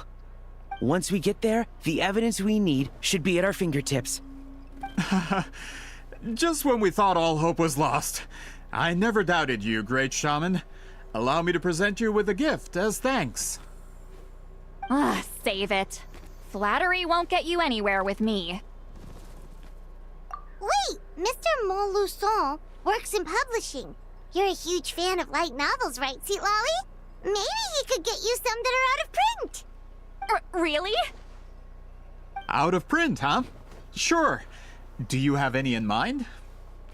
Well, if we're talking collectibles, then the first edition of Shogun Almighty Reborn as Raiden with Unlimited Power is a must. It's the first major hit of the isekai genre. Several editions have gone to print, but copies of the first edition are exceedingly rare and valuable. I see. There's also its sister work, Pretty Please Kitsune Guji. It was Yae Publishing House's attempt at gauging the new market trends. It's opened the door to a new genre after readers grew tired of isekais. The sales speak for themselves. Actually, Yae Publishing House released a limited edition not too long ago, but it's almost impossible to get. Anyway, I'll take those two. Sorry, I'm not sure I caught all that. What were the titles again? Reborn as Kitsune Guji? These two titles are among the most successful and well-known works in the entire industry. You're telling me, as someone who works in publishing, you've never heard of them? I'm a merchant from Fontaine, after all. Regarding this particular genre from Inazuma, I'm afraid I lack your level of expertise. Huh. Amateur.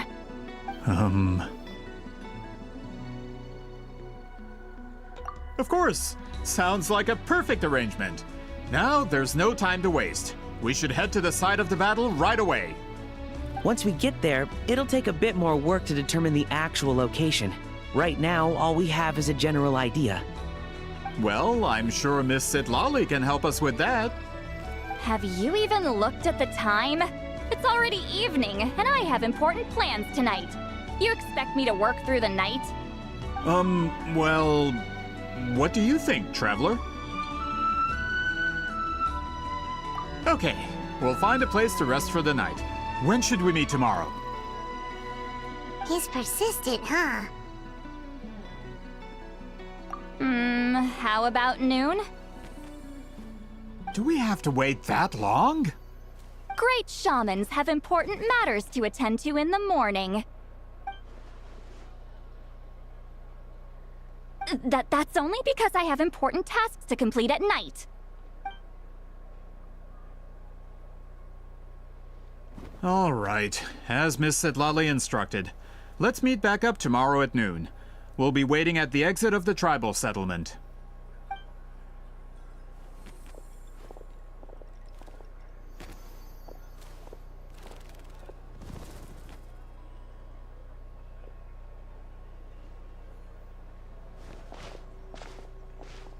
Sorry. I just wanted to ask, is Granny Eatsley satisfied with my answer? Yeah, of course. You really helped us out. Oh, good. I'm glad I didn't offend her somehow. You're really that scared of her? To be honest, Granny Eatsley almost never interacts with ordinary tribespeople like us. Everything we know about her comes from rumors. She's a powerful shaman who's lived for over 200 years. As a great hero, you're probably the only one who isn't intimidated by her.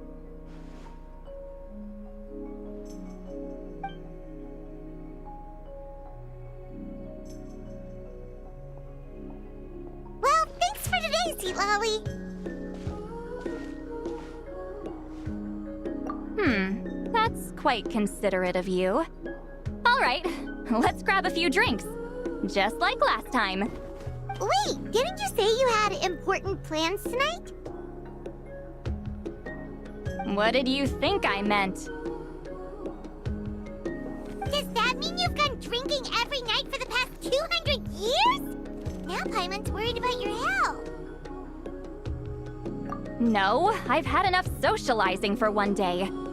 I know somewhere quiet. We can just buy some drinks and head over.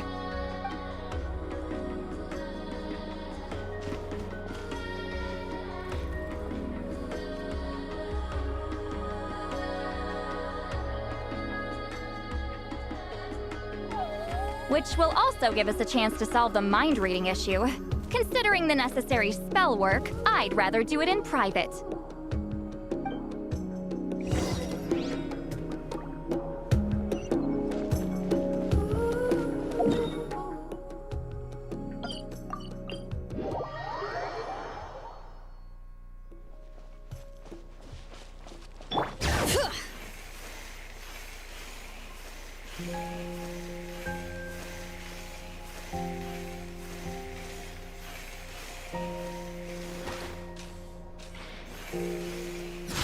Is this the place?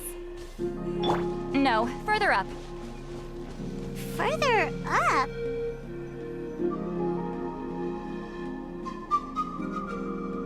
Whoa, this is like a secret base. Sometimes I want the fresh air, but not the company. So I come here. Let's see if my stash is still here. Ah, great! The halberd crest birds didn't eat my snacks.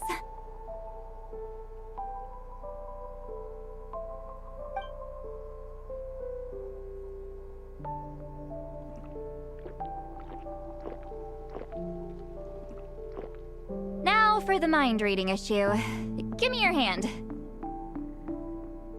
It might take a little longer, actually. I just need to share my senses, make a clean break.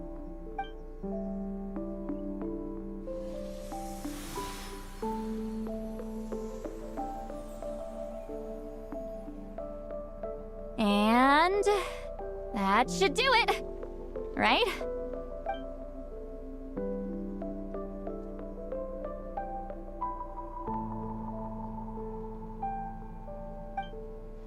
You're not wrong.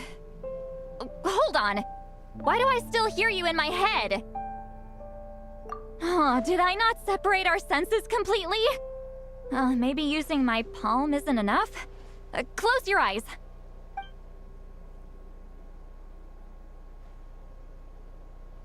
Oh, please work, please work. A great shaman should be able to handle this.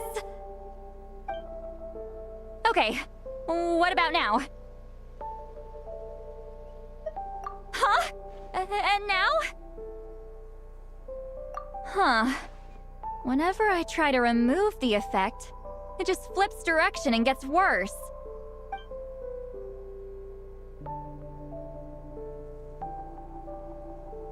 That was just to help with the spell. Ah, shoot. I still hear you.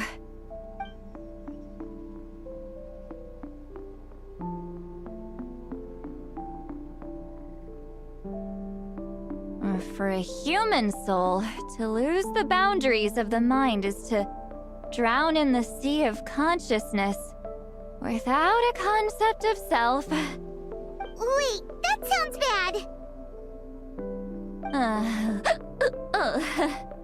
I read that in a light novel. When it comes to the real world, I think it's pretty accurate. Is Sweet Lolly drunk? She's not making much sense. Anyway, we'll just have to leave it for now. Hearing the Traveler's thoughts isn't that bad, right? You should just tease her. That's what Paimon would do.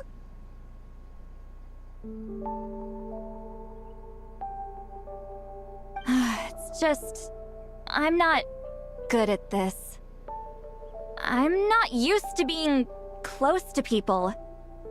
Sorry, I said we could be friends, but I guess I'm not ready. I'm used to being Granny Eatsley. Someone intimidating, someone people are scared to approach. I don't have to deal with people that way. Yeah, Paimon's been wondering. Why do you insist on living so far away? You could easily become a leader of your tribe, someone everyone loves and respects.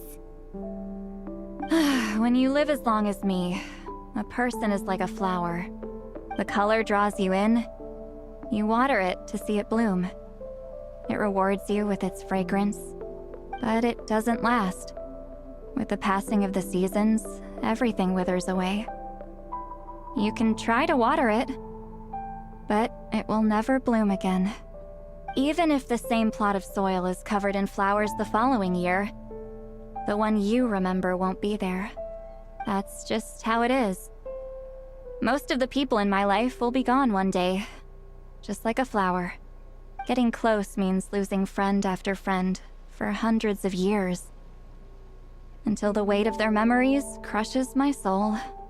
If people don't care about me, then I don't have to care about them. It's better if the people in my memories are nothing more than fleeting strangers. Sweet Lolly. You won't live as long as me, so you don't have to worry about that.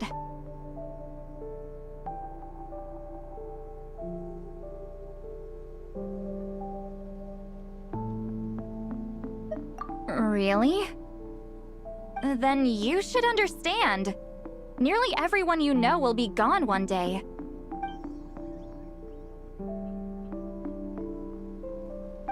Traveler?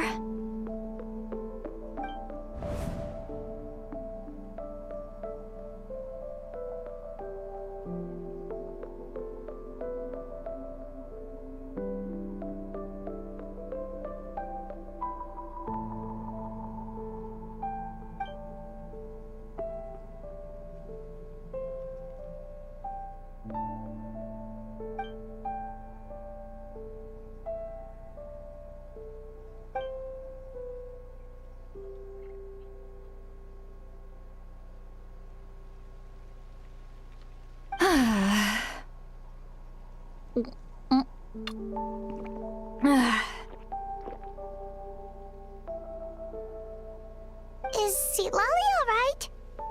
Ugh, stupid mind-reading side effect won't go away. It's not like I want to hear you complain about me all the time. Ugh. Okay, she's definitely drunk. Lolly, maybe take it easy? At this rate, you might sleep past noon tomorrow. I'm not drunk. I remember everything the traveler said. Just gotta think of a response. I'll think of something. Uh-oh, not this again. Is she asleep? I'm fine. Can get home by myself. Is she talking in her sleep or talking to us? She seems kind of out of it. Bye. Gonna walk back alone. Need some time to think. All right.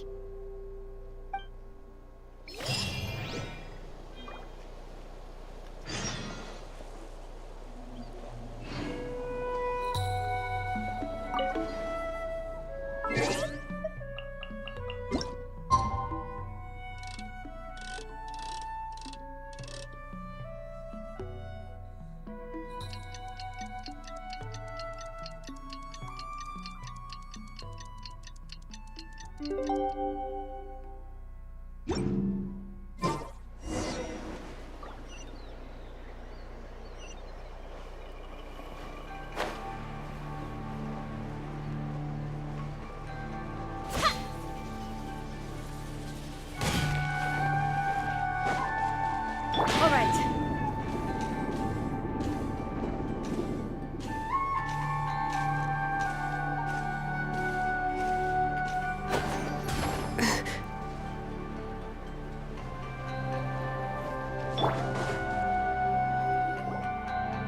This should be the place we decided to meet yesterday.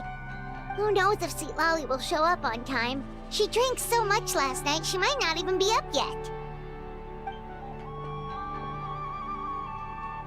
Ahem. Sweet Lolly! No need to sound so surprised. Drinking is just a way to pass the time. I mastered the art of moderation long ago. Last night doesn't count. It was a minor slip-up, that's all. Anyway, I gave everything a lot of thought, and I think you're right about something.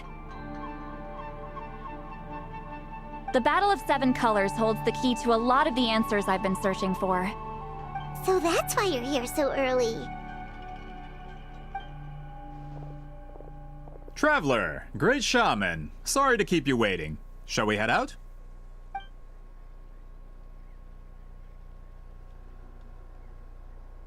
Just follow me. I'll confirm the location myself. Of course.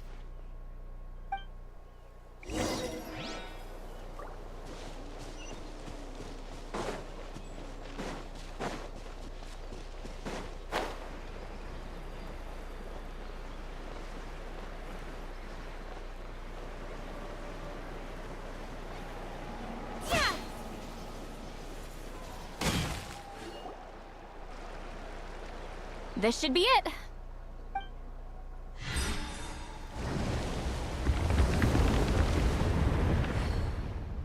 So the battlefield is inside this place. That could explain a lot of our academic questions. Don't lose focus. Once we get to the actual site of the battle, all the evidence needed for publication will be at our fingertips. Everyone ready?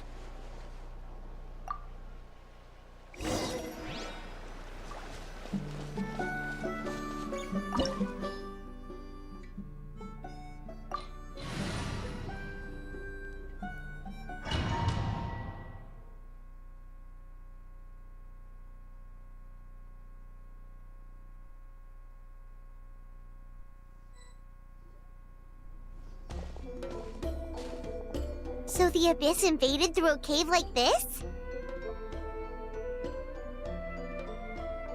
When the Abyss first began to corrode the ley lines, they took every opening they could get. All the items here should be useful for our research. You're not to touch a single one without my nod of approval. I don't support invasive excavation techniques either. Ah, of course. I'll defer to the experts on this matter. Well, shall we continue?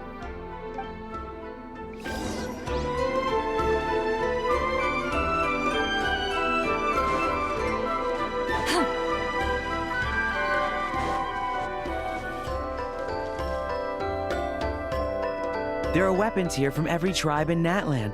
The battle must have encompassed the entire nation. Sounds like we're getting closer to what the legend describes. But all we can really say is that a battle took place here. There's still no evidence of any colors or some elaborate maze. Wow, you're really invested in the Battle of Seven Colors. Well, it's the reason I came to Natlan in the first place. Grudok, send some of your men to search the area. We might miss something all grouped together like this. I'd like to cover all our bases. All the bases. You got it. Don't jump to conclusions. Of course this isn't the site of the actual battle. We have to keep going.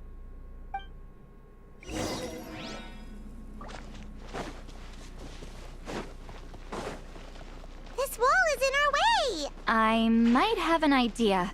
Traveler, try removing that sphere.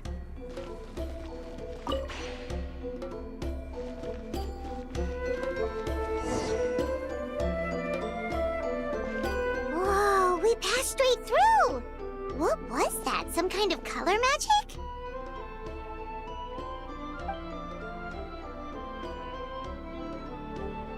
It's very close to the technique Wheatsealing might have used.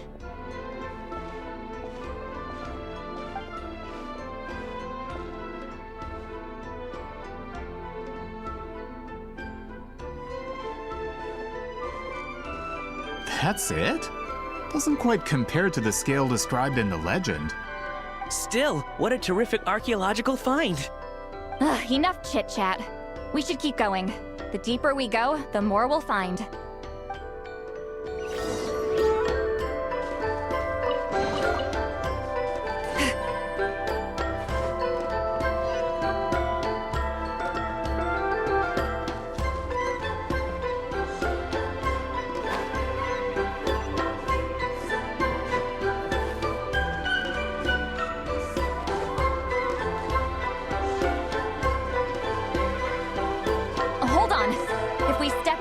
We might fall through. You mean there are traps in here? Remember how we were able to pass through the wall just now? It must have been because, on our person, we were carrying this... Whoa, you're right. We can keep going now.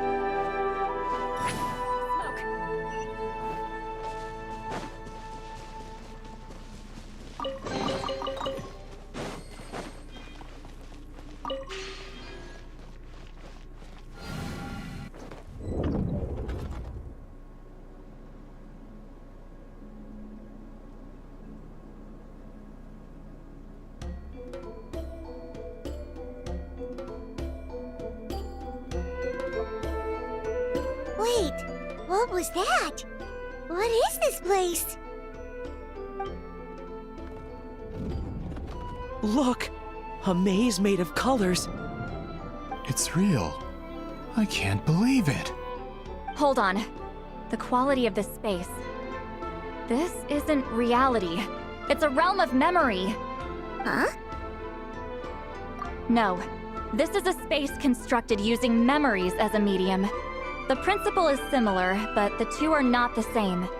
Correct?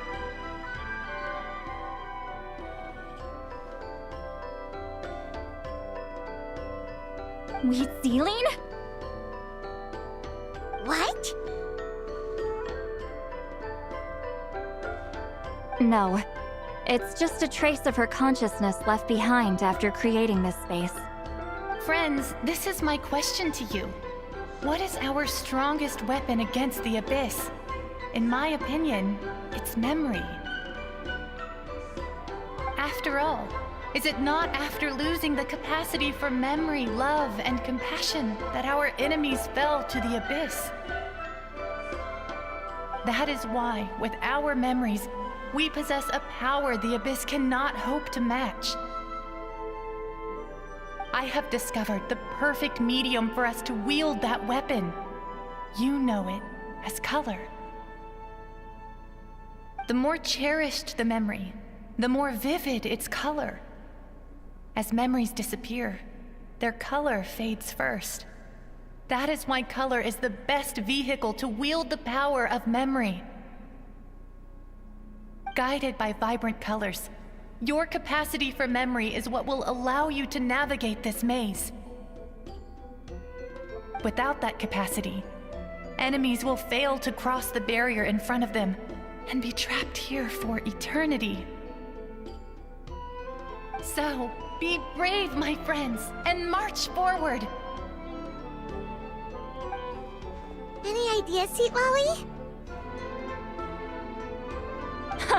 Sounds like she left a tutorial. Not surprising. She always did have to handhold her talentless students. Follow me.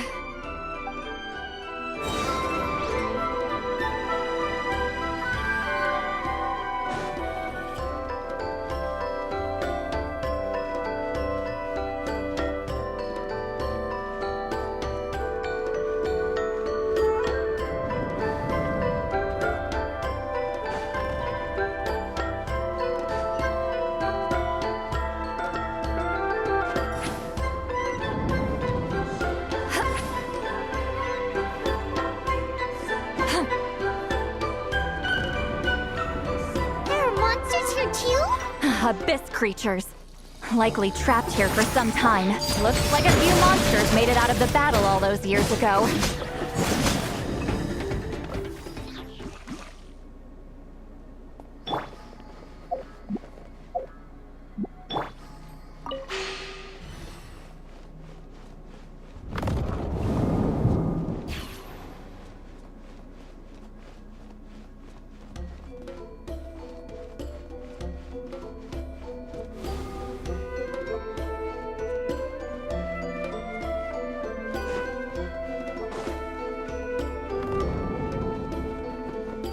What's with these color-changing blocks? You and Sweet Lolly fell through all of a sudden. You scared Paimon half to death. Must be one of the mechanics of the maze. I'm guessing the purpose is to help allies navigate this place. Oh no! More monsters? Ah, shoot. They're blocking the way forward. Let's get rid of them.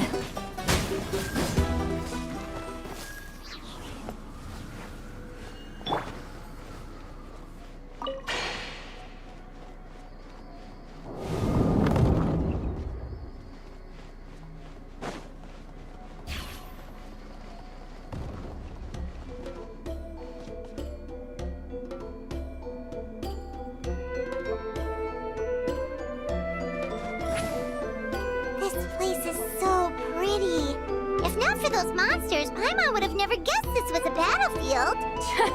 The showmanship's not bad, I'll give her that. Is this a bridge made of colors? Don't sound so surprised. We just need to cross and we should reach the end.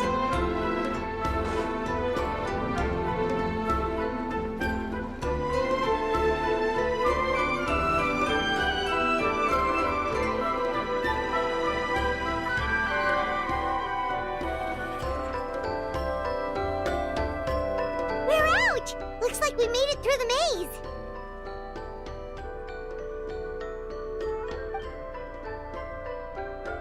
Hold on. This is... Whoa, so pretty! The thing inside the sphere looks exactly like the maze! It's like a miniature blueprint made from a special dye. That color. The dye was modified using a secret technique to harness the power of memories and create mazes like the one we just witnessed. Without that power, it's just a normal dye. But the color it produces is still quite rare. I would say this is the most direct evidence that the Battle of Seven Colors actually took place. The expert has spoken!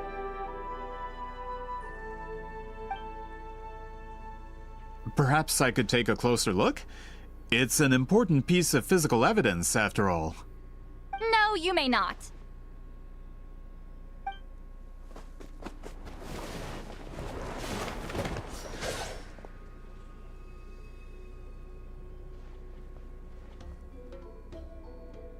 What are you doing?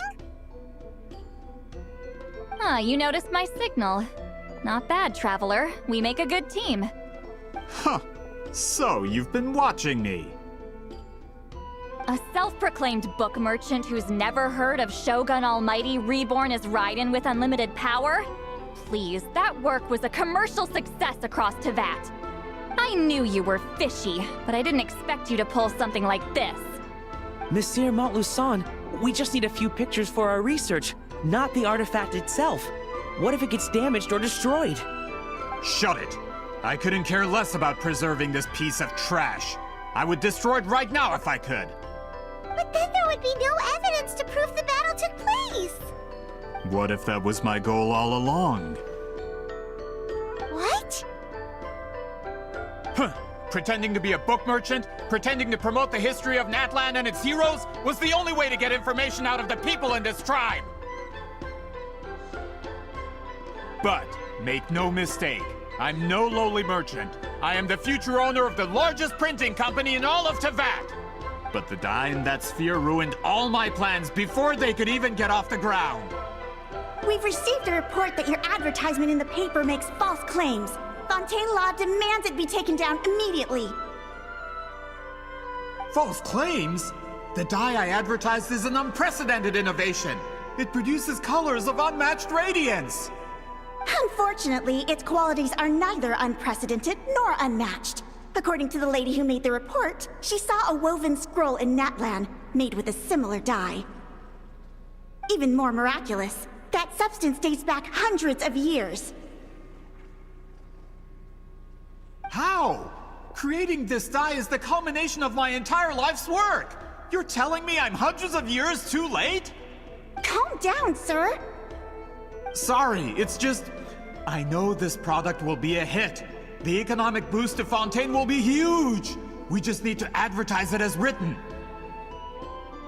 Fontaine's publishing industry is one of the best in the world. All we need to do is publish something in the paper, and all of Teyvat will think it was our invention first. We don't need to worry about more reports. Fontaine is far more advanced than Natlan. No one will believe such an innovative product could come from a place like that. That goes against all of Fontaine's advertisement regulations. We can't do that! What if I give you a portion of the profits? All you have to do is let the advertisement stay. You're trying to bribe me? Careful. I'm dangerously close to reporting this to Monsieur Novelette. Ah. I knew if I was just allowed to market my product, it would be a hit. A bestseller even. I would be a giant in the printing industry. But now, no one will see it as anything more than a poor imitation marketed centuries too late. No matter how good the product actually is, not a single one will sell. Huh. I will never accept that someone from this backwards, ignorant nation could come up with that dye. Not 200 years before me! Even when the truth is right in front of you? Ha! Truth is in the eye of the beholder. I'm already in the printing industry. I can go into publishing, no problem. All I have to do is destroy this sphere, write a detailed report about my findings, and publish it around the world. Then, the so-called truth becomes your word against mine. Once my report is accepted as fact, no one can accuse me of making false claims. That's awful. What happened to restoring the truth of history? That plan hasn't changed. I will continue to spread my truth for all of Teyvat to see. Ah, you mean a hero of Natlan who's not actually from Natlan? And a great shaman who, according to rumor, abandoned her tribe long ago? From a practical perspective, there's no reason for either of you to stand against me. Shows what you know. since you like rumors so much, have you heard the one about what happens to people who get on my bad side? Ah, the wrath of Granny Itzley. Like I said, our interests aren't at odds. I knew from the beginning that you would accept my invitation, considering Huitziline was your rival.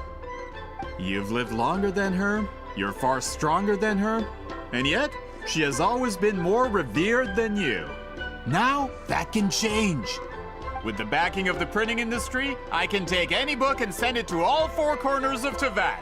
This part of Natlan's history will be mine to tell. And in my version, I can erase the Battle of Seven Colors. You can be the one to have all the glory. That's not real history. That's a no, then? Your history means nothing to me. But it's not allowed to stand in the way of my Mora. Done running your mouth? Good. Before handing you over to the tribe, I think I'll have my way with you first. If this comes to a fight, per my contract, you're gonna have to go through me. That's right. I didn't pay all that Mora for nothing. Wait, aren't you subordinates of the captain? Why are you helping someone who wants to erase Natlan's history? The captain. You actually bought that?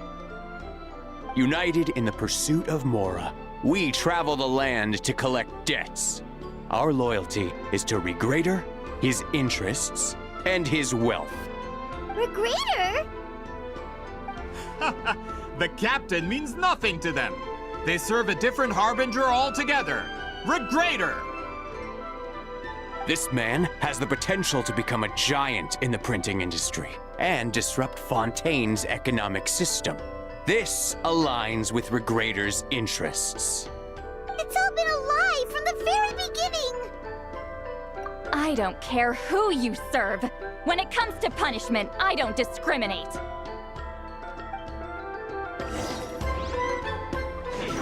Show no mercy! Suffer the wrath of...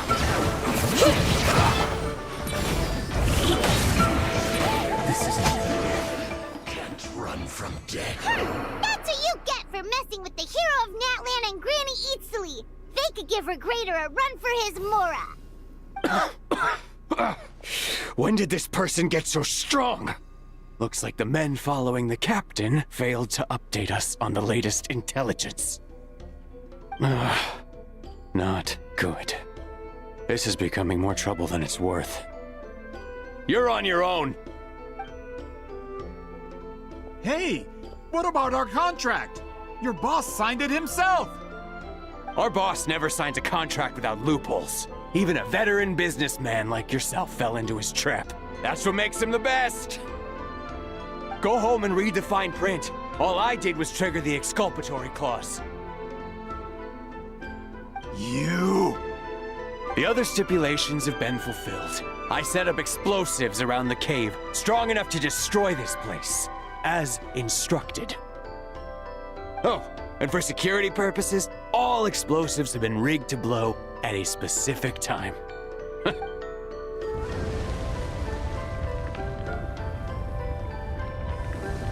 What? This whole place is gonna collapse? You were supposed to wait until I made it out! Are you trying to kill me? That depends on how fast you can run. I'm off. Ah!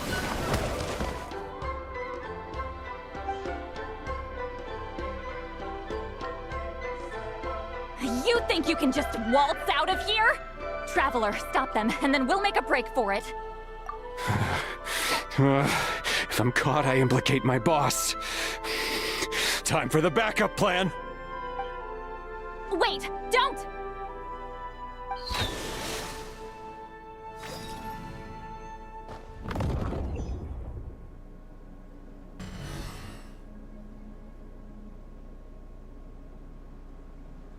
Where are we? Back in the maze? Our surroundings look different, though. What a good point. She'll know how to get out of here. Let's hurry. If we don't make it out before the cave collapses, we might never be able to leave. Let's see. See, Lolly? looks like it's not gonna be that easy. What should we do?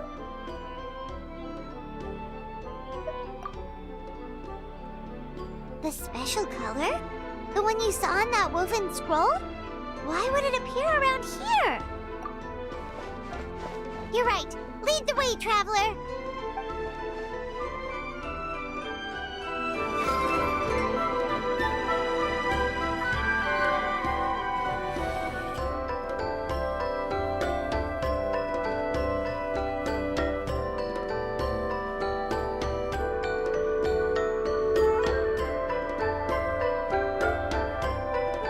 Triggered it just like that?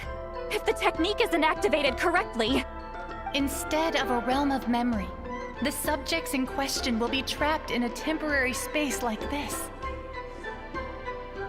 If you cannot escape in time, it's mutually assured destruction. But I can't fault someone for using it as a last resort. I knew it! Someone of your skill wouldn't leave behind memory fragments just to parrot instructions. You must have the capacity for conscious thought. I appreciate the compliment. It's been a long time, my friend. This is no time for a reunion. The cave outside is about to collapse. I know time flows differently in this place, but that still doesn't leave us much time. Can you help me get out? You misunderstand, Seatlali. I'm nothing more than a fragment of memory. There's not much I can do. What do you mean? This space can be manipulated, right? The exit of your maze. I remember its structure. If I create an exit here, I can leave. You just need to tell me how to manipulate this space. The maze you saw earlier was constructed using the memories of many warriors of Natlan. When people leave deep impressions on each other, their memories form connections. These connections are particularly strong between comrades in arms. That is how I created my maze. The connections between the memories were my needle and thread, and the spud. If that color is crudely combined with an isolated memory, one without connections, you get a place like this. This space is a combination of my color and your memories. There is no way to alter or construct anything within it, because there are no connections at your disposal. Over 200 years, and not a single lasting connection. This is my punishment, huh? Well, at the very least, you have a connection to me. Otherwise, I wouldn't be able to appear in this space. That's only because you never gave me a moment's peace. Still, it's a shame you're not around. You said it yourself. A memory fragment can't be used to create the connections I need. Seatlali. But now that I have the chance to talk to you again, I need you to give me an answer. Your special technique. You didn't pass it on to your students. You passed it on to the rival you could never beat. Me. What I want to know is, why? So you figured it out. After what I saw in the maze and everything you just told me, I'm certain the technique at the center of all this is the same one you taught me all those years ago. But you never brought up the fact that you used it to win a battle. From your description, it might as well have been a simple color trick.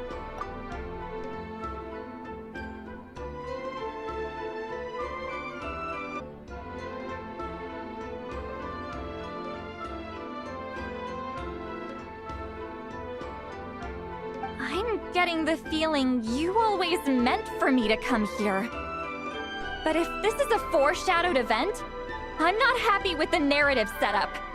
Seatlali, ever since you learned that technique, you've been able to see a special color, haven't you? You mean... That color is the core of the technique. But it isn't my invention. It's something I discovered in the work of our ancestors.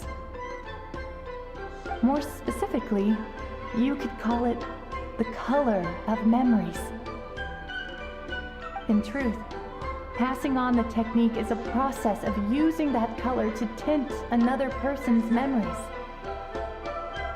Yes, the technique has the power to decide victory. But in my opinion, the capacity to add color to someone's memories is where the true value lies. You are fated to live a far longer life than me, Silali. I couldn't bear the thought of all those years existing as a blank canvas in your memory. So I wanted to leave a little color behind. Your color, you mean? One day, you too will want to leave behind your color in someone else's memory. When that day comes, you will understand my decision. I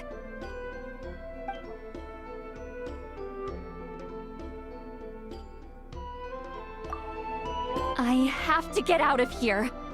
That's the only way to rescue them.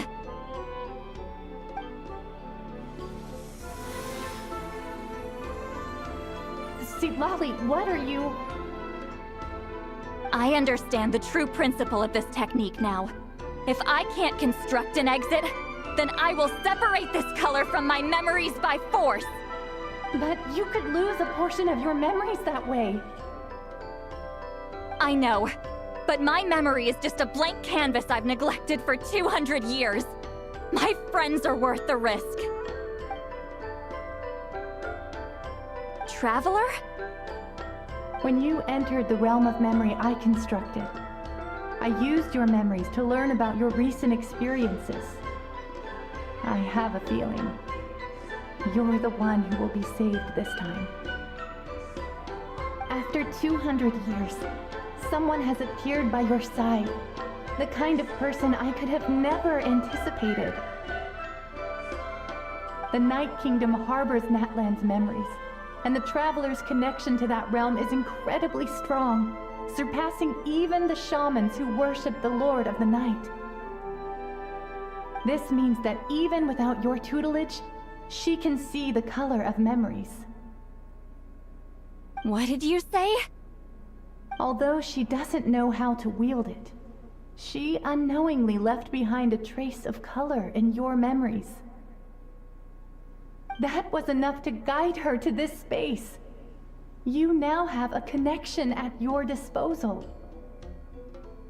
Well, Silali, it looks like part of this was foreshadowed, but the rest is a surprise. Traveler? Traveler! That's Sitlali's voice! She's just up ahead! This is goodbye, my friend. Your memories over the past 200 years are much more than a blank canvas. Cherish them. Wheatsealing. Sitlali! Paimon! Traveler! Hold my hand.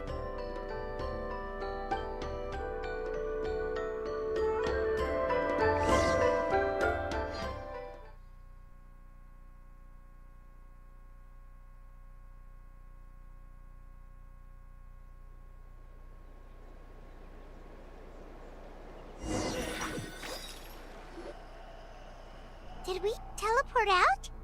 Man, that place was so... Woo! We made it out just in time!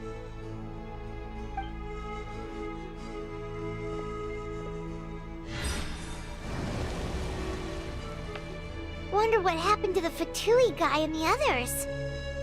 He was most likely trapped inside that space, just like us. The external structures supporting that space would have collapsed with the ruin. Unless he managed to escape, he would have been crushed. He still preferred that to being caught, huh? They were standing a bit further away, right? They probably weren't pulled into the space. Maybe they already made a run for it. Hello. It's one of Malu Son's employees!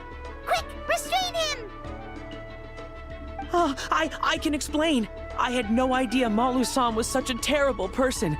I couldn't stop him from running, so I stayed behind and tried to find people to help rescue you. I'm so glad you managed to get out of there.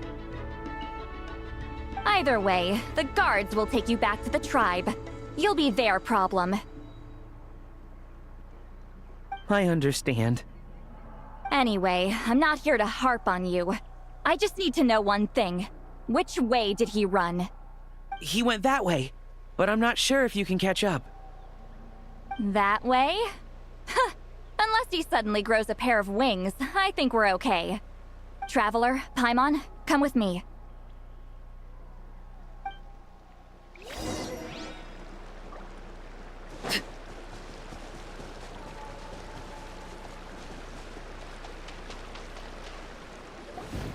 Hey, it's Elder Tlapo and a group of Ictomisaurs!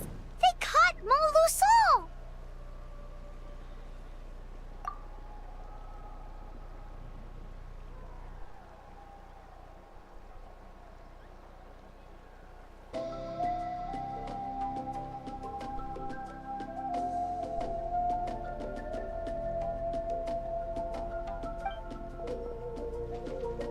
Something felt off about him yesterday, so I set a few things in motion. Looks like it's time for that foreshadowing to pay off. My bank balance. No! No! What's wrong with him? That's one of the tricks Claw uses to scare people. He makes people hallucinate the thing that scares them most. It's particularly effective on weak-minded people like him. Serves him right! I know, it was a lot to ask, making you come all the way out here during the day. Was that a declaration? Elder Tlapo didn't appoint us to a whole other task, did he? Forget about him for now. The Ictomisaurs will make sure Montluçon doesn't escape before the guards arrive. In the meantime, we have unfinished business, remember? Right, the special scroll! But the die is buried underneath a bunch of rubble now!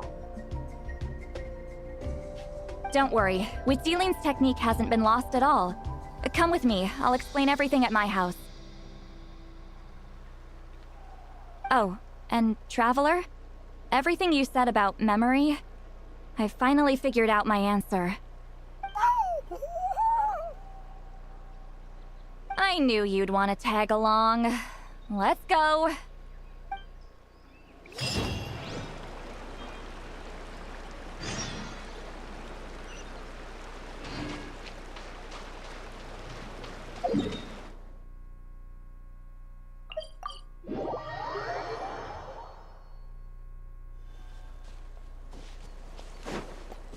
All right.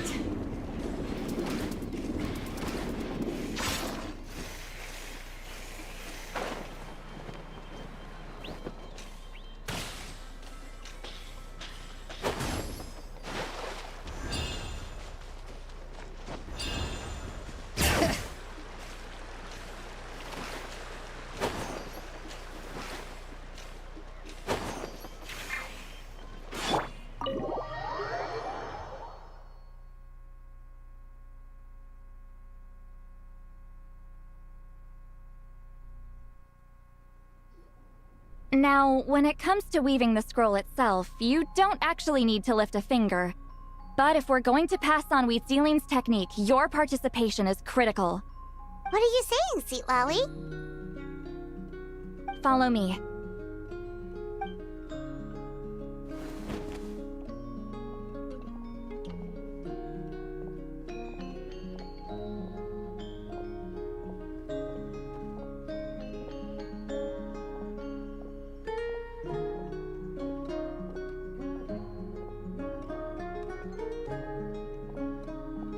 Whoa, look at this place.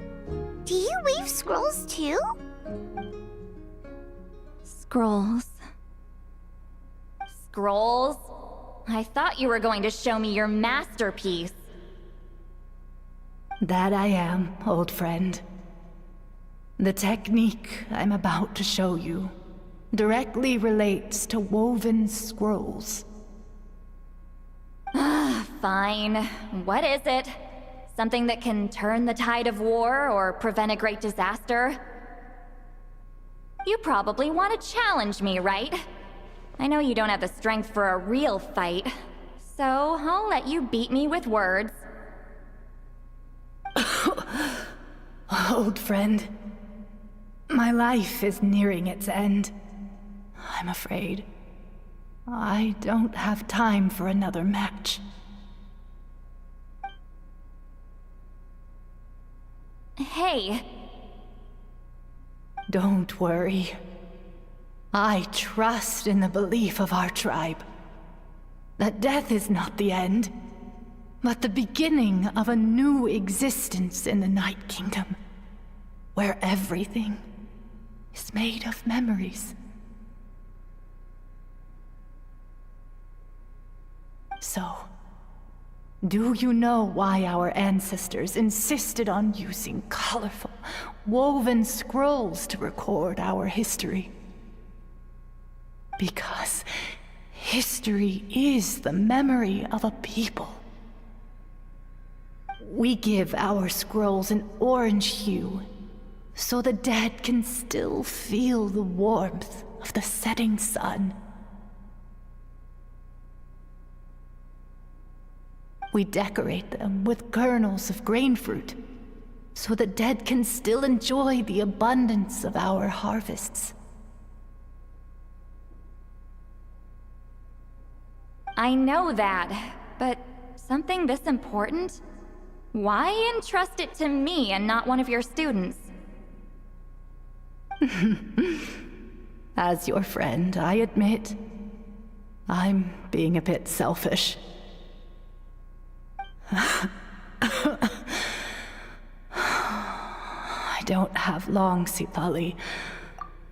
I'm not sure I can truly explain my decision. But I know you will understand one day. For now, will you accept my final request? Just this once. I understand now, Wheatsealing. Just like you said I would. Claw, help me move this outside. I'm going to color it.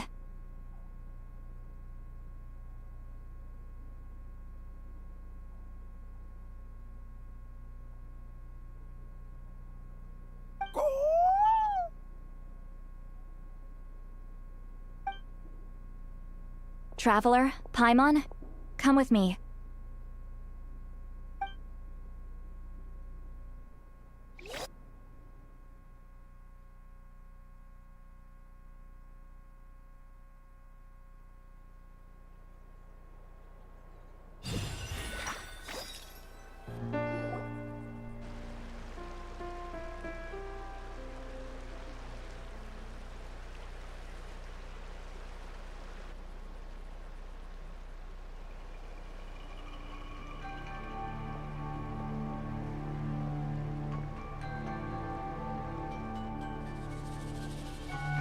We are like birds, soaring through the horizons of time.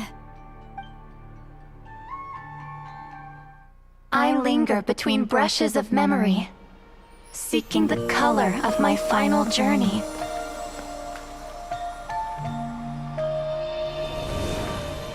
When I get there, may there be feathers to paint the sky, shades of rose.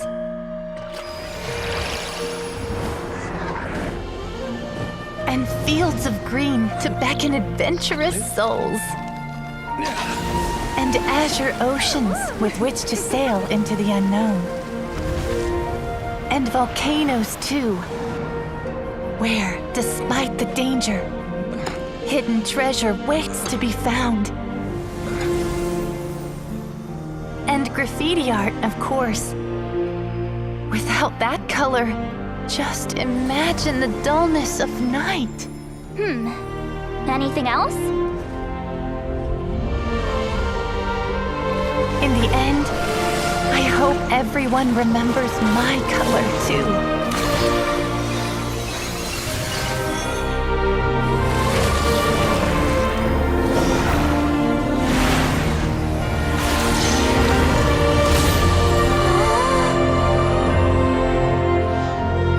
In the end, I hope everyone remembers your color too. All in all, it was just a technique for coloring a scroll. The task I'm entrusting to you is much more than that. Farewell, my friend.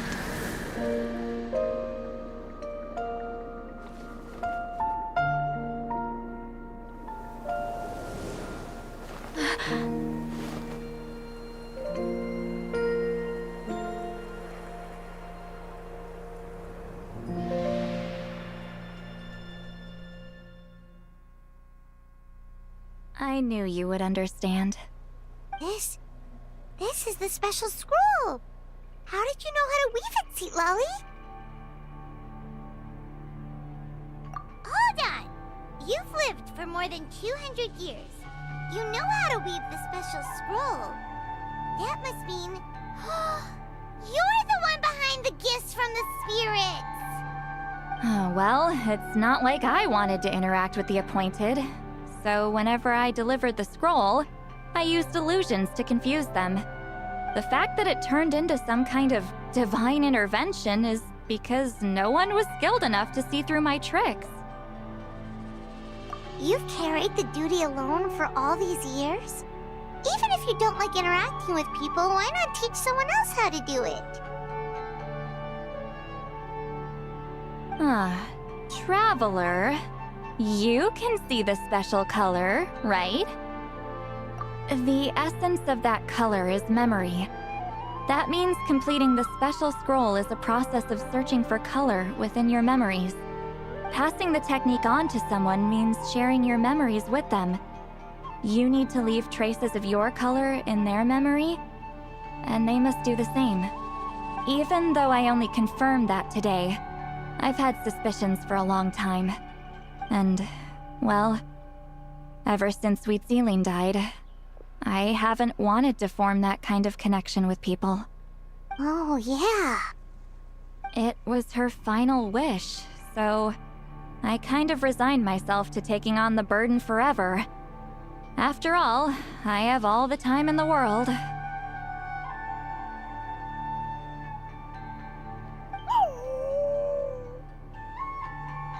But Claw never stopped appointing new candidates to weave the scroll, despite knowing exactly how I felt about the situation.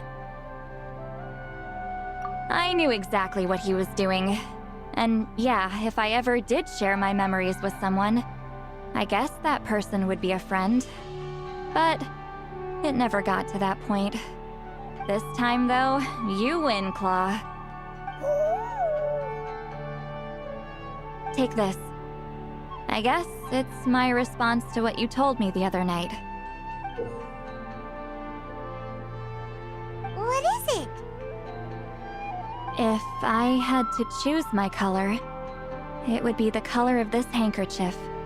Countless people exist in my memories, and I know one day that will be my fate too. A memory living on in someone else's head. Since you have a long lifespan, you're the perfect candidate to bear this memory, and carry my color in your mind. Just keep it safe.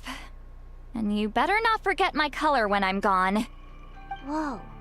It's a little early to talk about death, don't you think? It's only been a few seconds since we made the friendship official. Isn't that what friends are for? Okay, this is a serious commitment. Well, Seat Lolly, if the Traveler's going to leave their color in your mind too, it'll probably be gold, right? Actually, their mark is already there. Remember the mind-reading effect I couldn't fix? Well, I finally got to the bottom of it. Sharing senses allows communication to occur between the consciousness of different people. Naturally, memories are also involved in that process.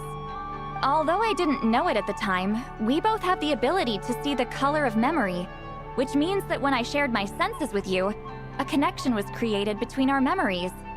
And that connection is what caused my original spell to go haywire. So, you can hear the traveler's thoughts because you left traces of color in each other's memories?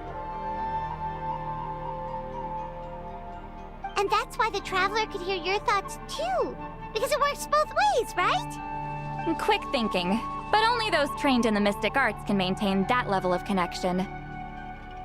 That's why I can still hear the traveler's thoughts, but not the other way around.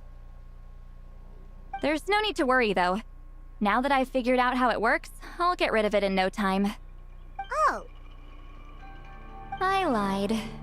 Hearing each other's thoughts actually depends on the strength of the connection between our memories.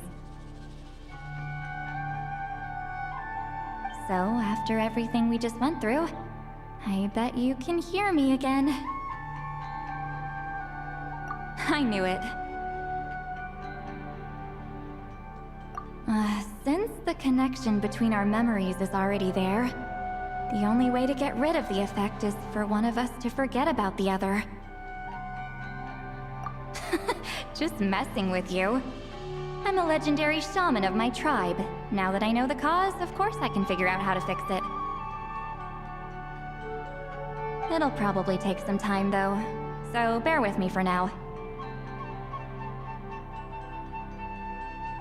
Besides, I'm an open book. It's not like you're gonna hear anything embarrassing. Oh, unless I've had a few drinks. A shame? I mean, if you ever miss this whole telepathy mess, I could always share my senses with you again. No promises, though. Some thoughts are better kept to yourself. Huh?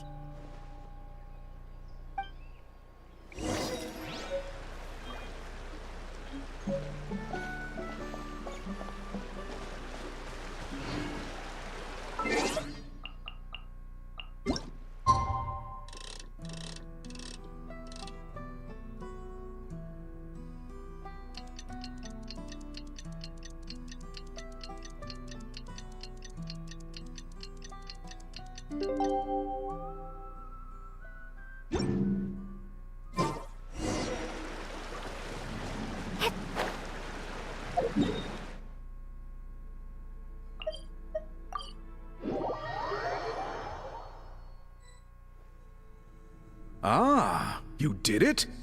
Your investigation into the Battle of Seven Colors must have been fruitful indeed.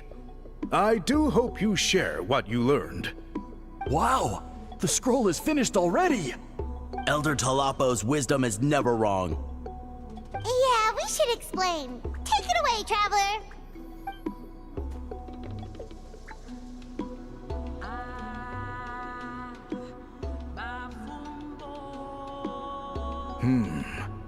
I see. You don't look surprised at all. It makes perfect sense. History is the memory of a people. If we want to depict it, a dye derived from people's memories is, of course, the best choice. Now, it's just a matter of preserving this secret technique. From your description, it sounds like learning the technique requires the previous holder to share their memories. Well, yeah. In that case, I must work with our priests to reinvent the technique based on the principles you described. After all, memories are precious things, meant to be shared with those closest to us. I cannot take that choice away from you, traveler. You completed your task admirably. Finding a way to carry on that legacy is now our duty. All right, we'll leave that to you. Oh, and please pass along my thanks to Granny Eastly. We interrogated the Fontanian merchant she apprehended, and it turns out he's the reason some among our tribe started to question our history.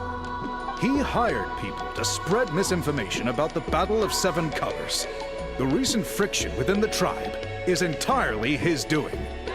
We now have a record of his crimes, and will begin working with Fontaine authorities in a few days. So he was behind the controversy in the first place. Guess it's easier to investigate when people are already questioning something. Anyway, that clears it up. People don't just question their history out of nowhere. Until we meet again.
You told him everything, right? Yep, we left out the part about your contribution, but it kinda seemed like Chief Biram saw through us. You could have just said it was a gift from the spirits.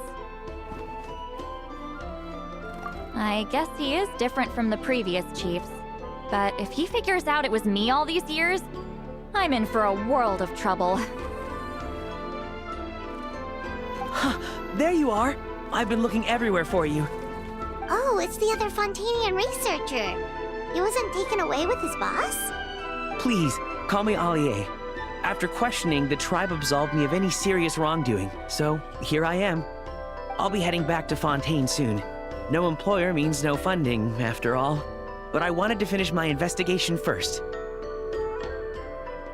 I'd like to ask some questions about Huitziline. I want people outside of Natlan to hear her story, but my understanding still has some holes. Questions? Huh! Why should I let an Outlander tell our stories? Don't misunderstand. I have no intention of twisting your history or using it to make a profit.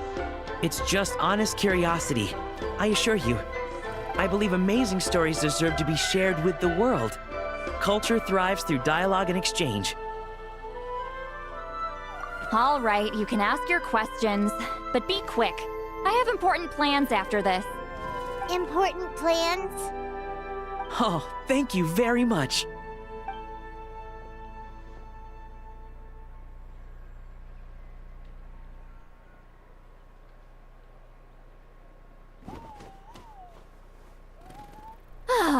Another day, another drained social battery.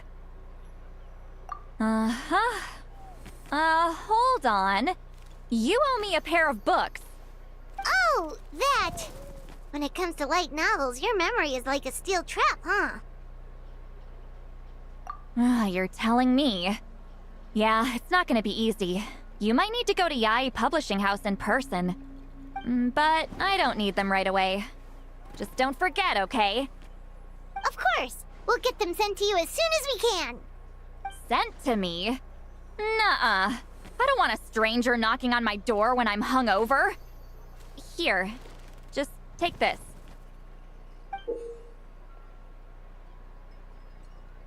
And this is? The key to my house. Don't bother knocking next time. You'll disturb my sleep.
you are.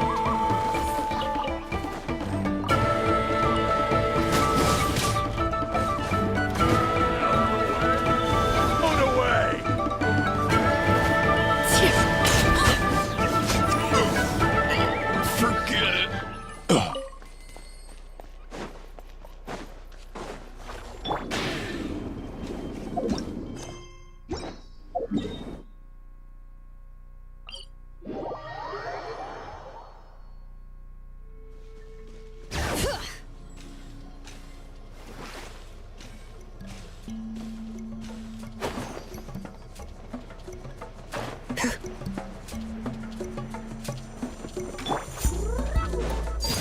Come on! Show me your...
All right, let's finish this fast.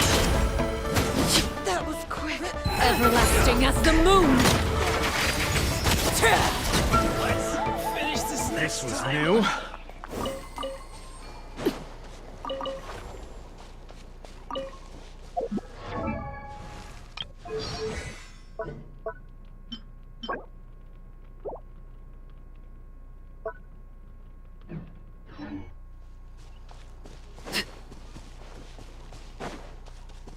All right.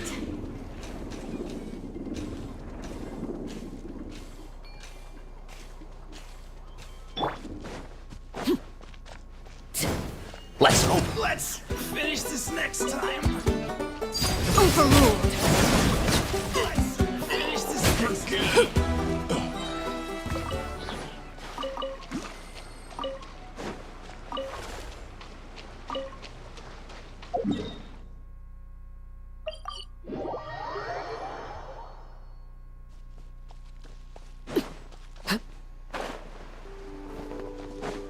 All right.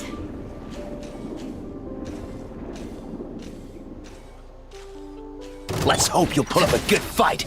Let's finish this next time. Finish this next time. Forget it. Laid bare. Yeah.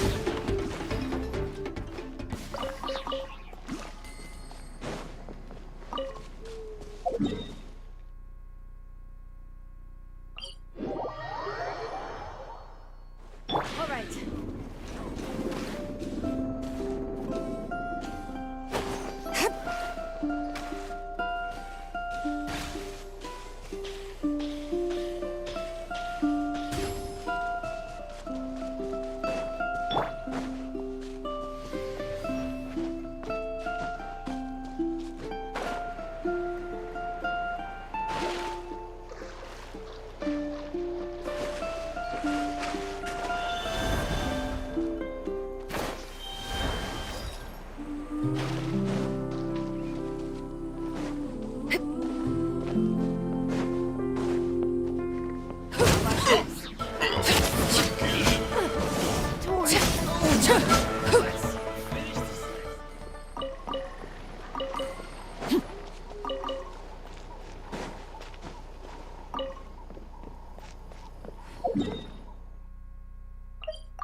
What's up? Watch this! Put up a good fight. Let's finish this next time. Let's have some fun, shall we?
Illusion shattered! Torn to oblivion!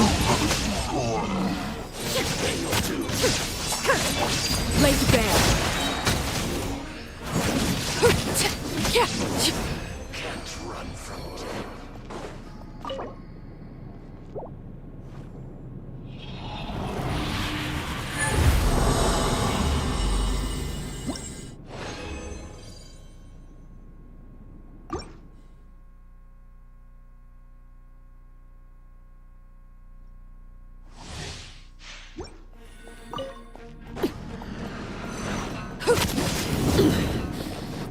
Overruled! Everlasting as the moon! Transfixed!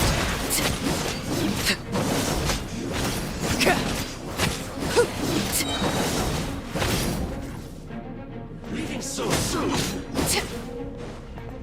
This is where you fall. Can't run from death.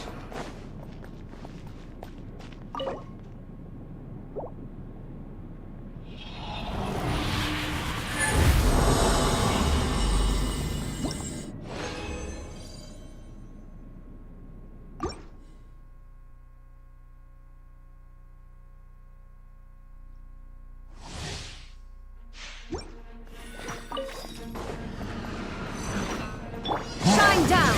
Now you shall perish!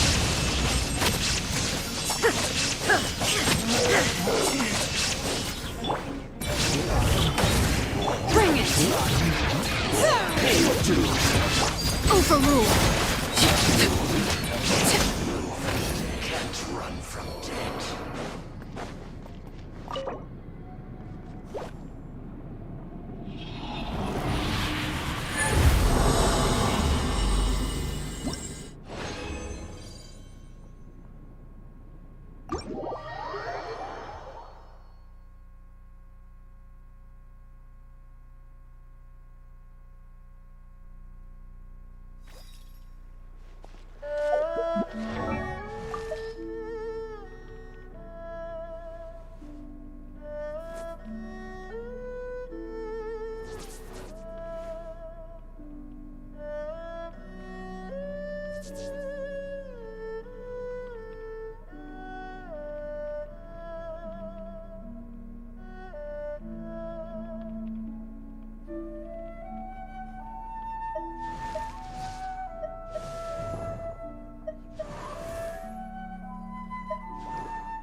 An assassin from our homeland, or a fool who trespasses upon the waters of Chainsa. Coveting the shapes of the living, pure water can take on many forms. In this way, shall water deliver your punishment. The power of water is its ability to take any shape.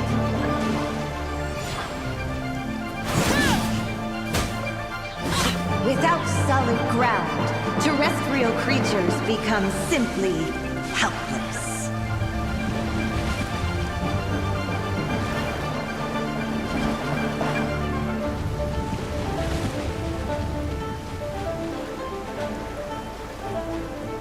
The power of water is its ability to take any shape.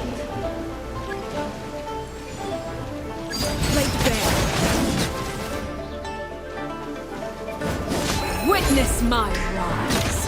One who is ignorant of water's treasures fails also to comprehend its horrors.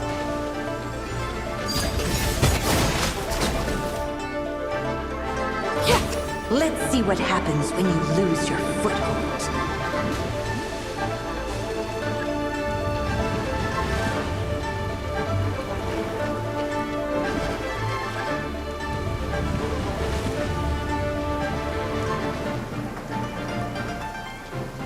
The power of water is its ability to take any shape.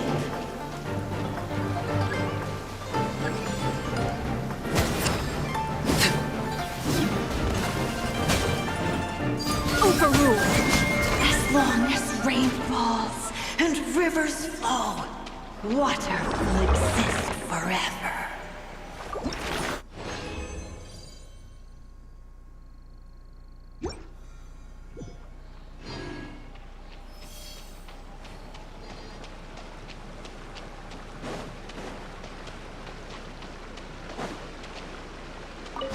An assassin from our homeland, or a fool who trespasses upon the waters of Chingsa.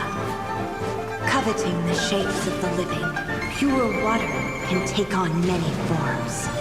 In this way, shall water deliver your punishment.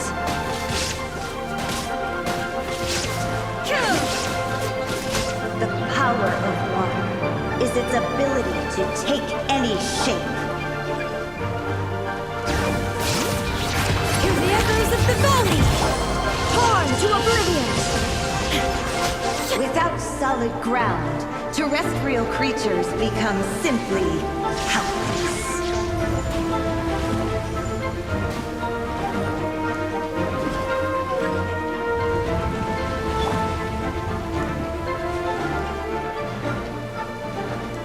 The power of water is its ability to take any shape.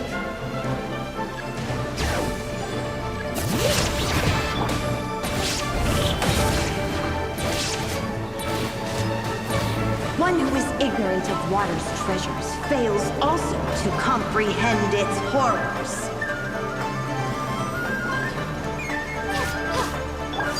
Transfixed!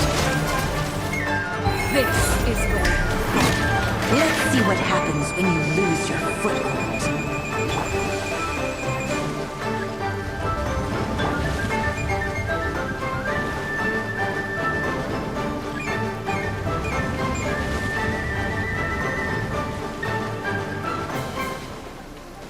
The power of water is its ability to take any shape. Laid bare. We seek but a small haven of tranquil waters. Is that so much to ask? As long rain falls and rivers flow, water will exist forever.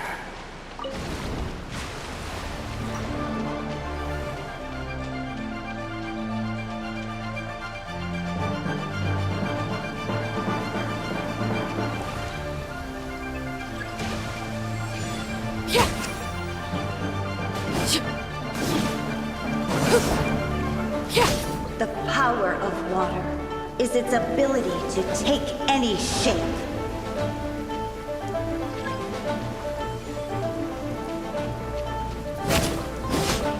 Without solid ground, terrestrial creatures become simply helpless.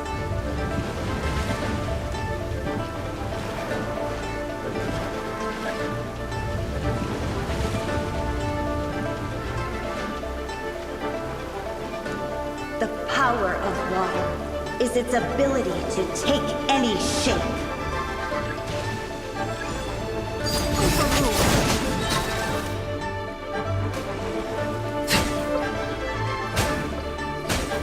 One who is ignorant of water's treasures fails also to comprehend its horrors. Everlasting as the moon! Let's see what happens when you lose your foothold.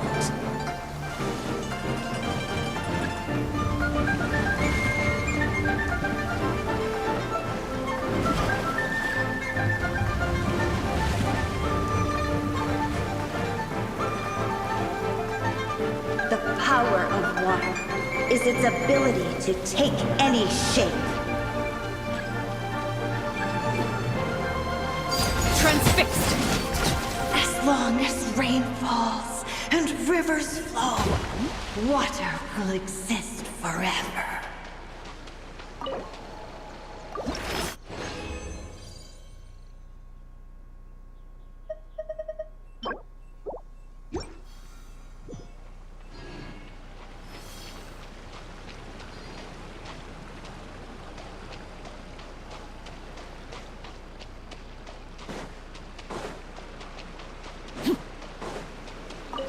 An assassin from our homeland, or a fool who trespasses upon the waters of Chainsa.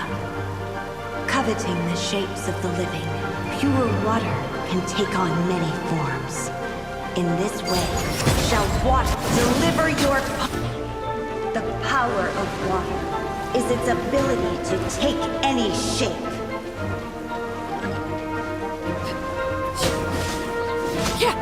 Without solid ground, terrestrial creatures become simply helpless.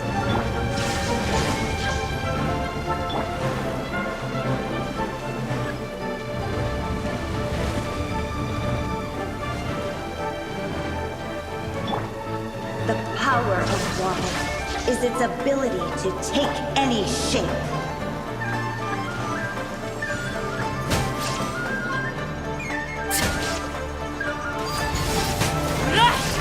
One who is ignorant of water's treasures fails also to comprehend its horrors.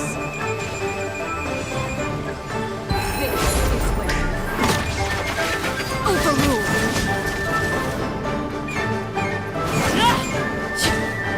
Let's see what happens when you lose your foothold.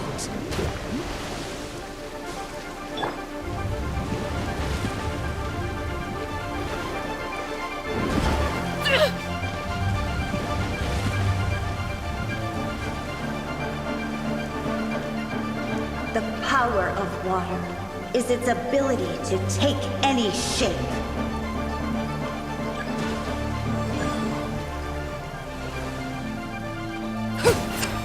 Transfixed!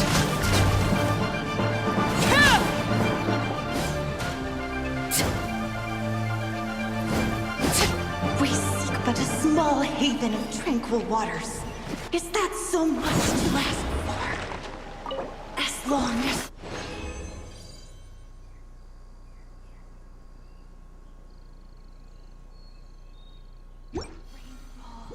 and rivers flow, water will exist forever.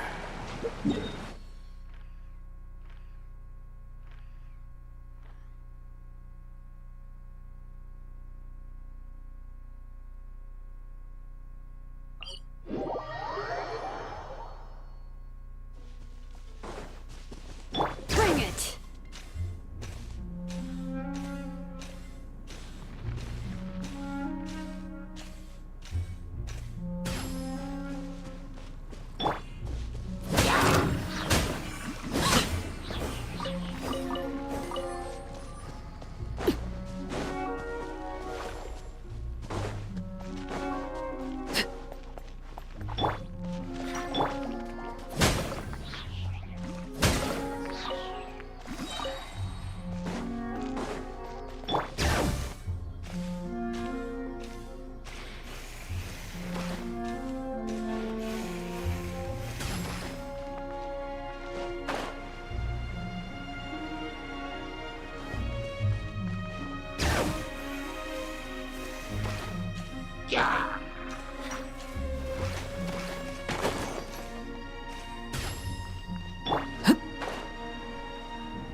Laid bare.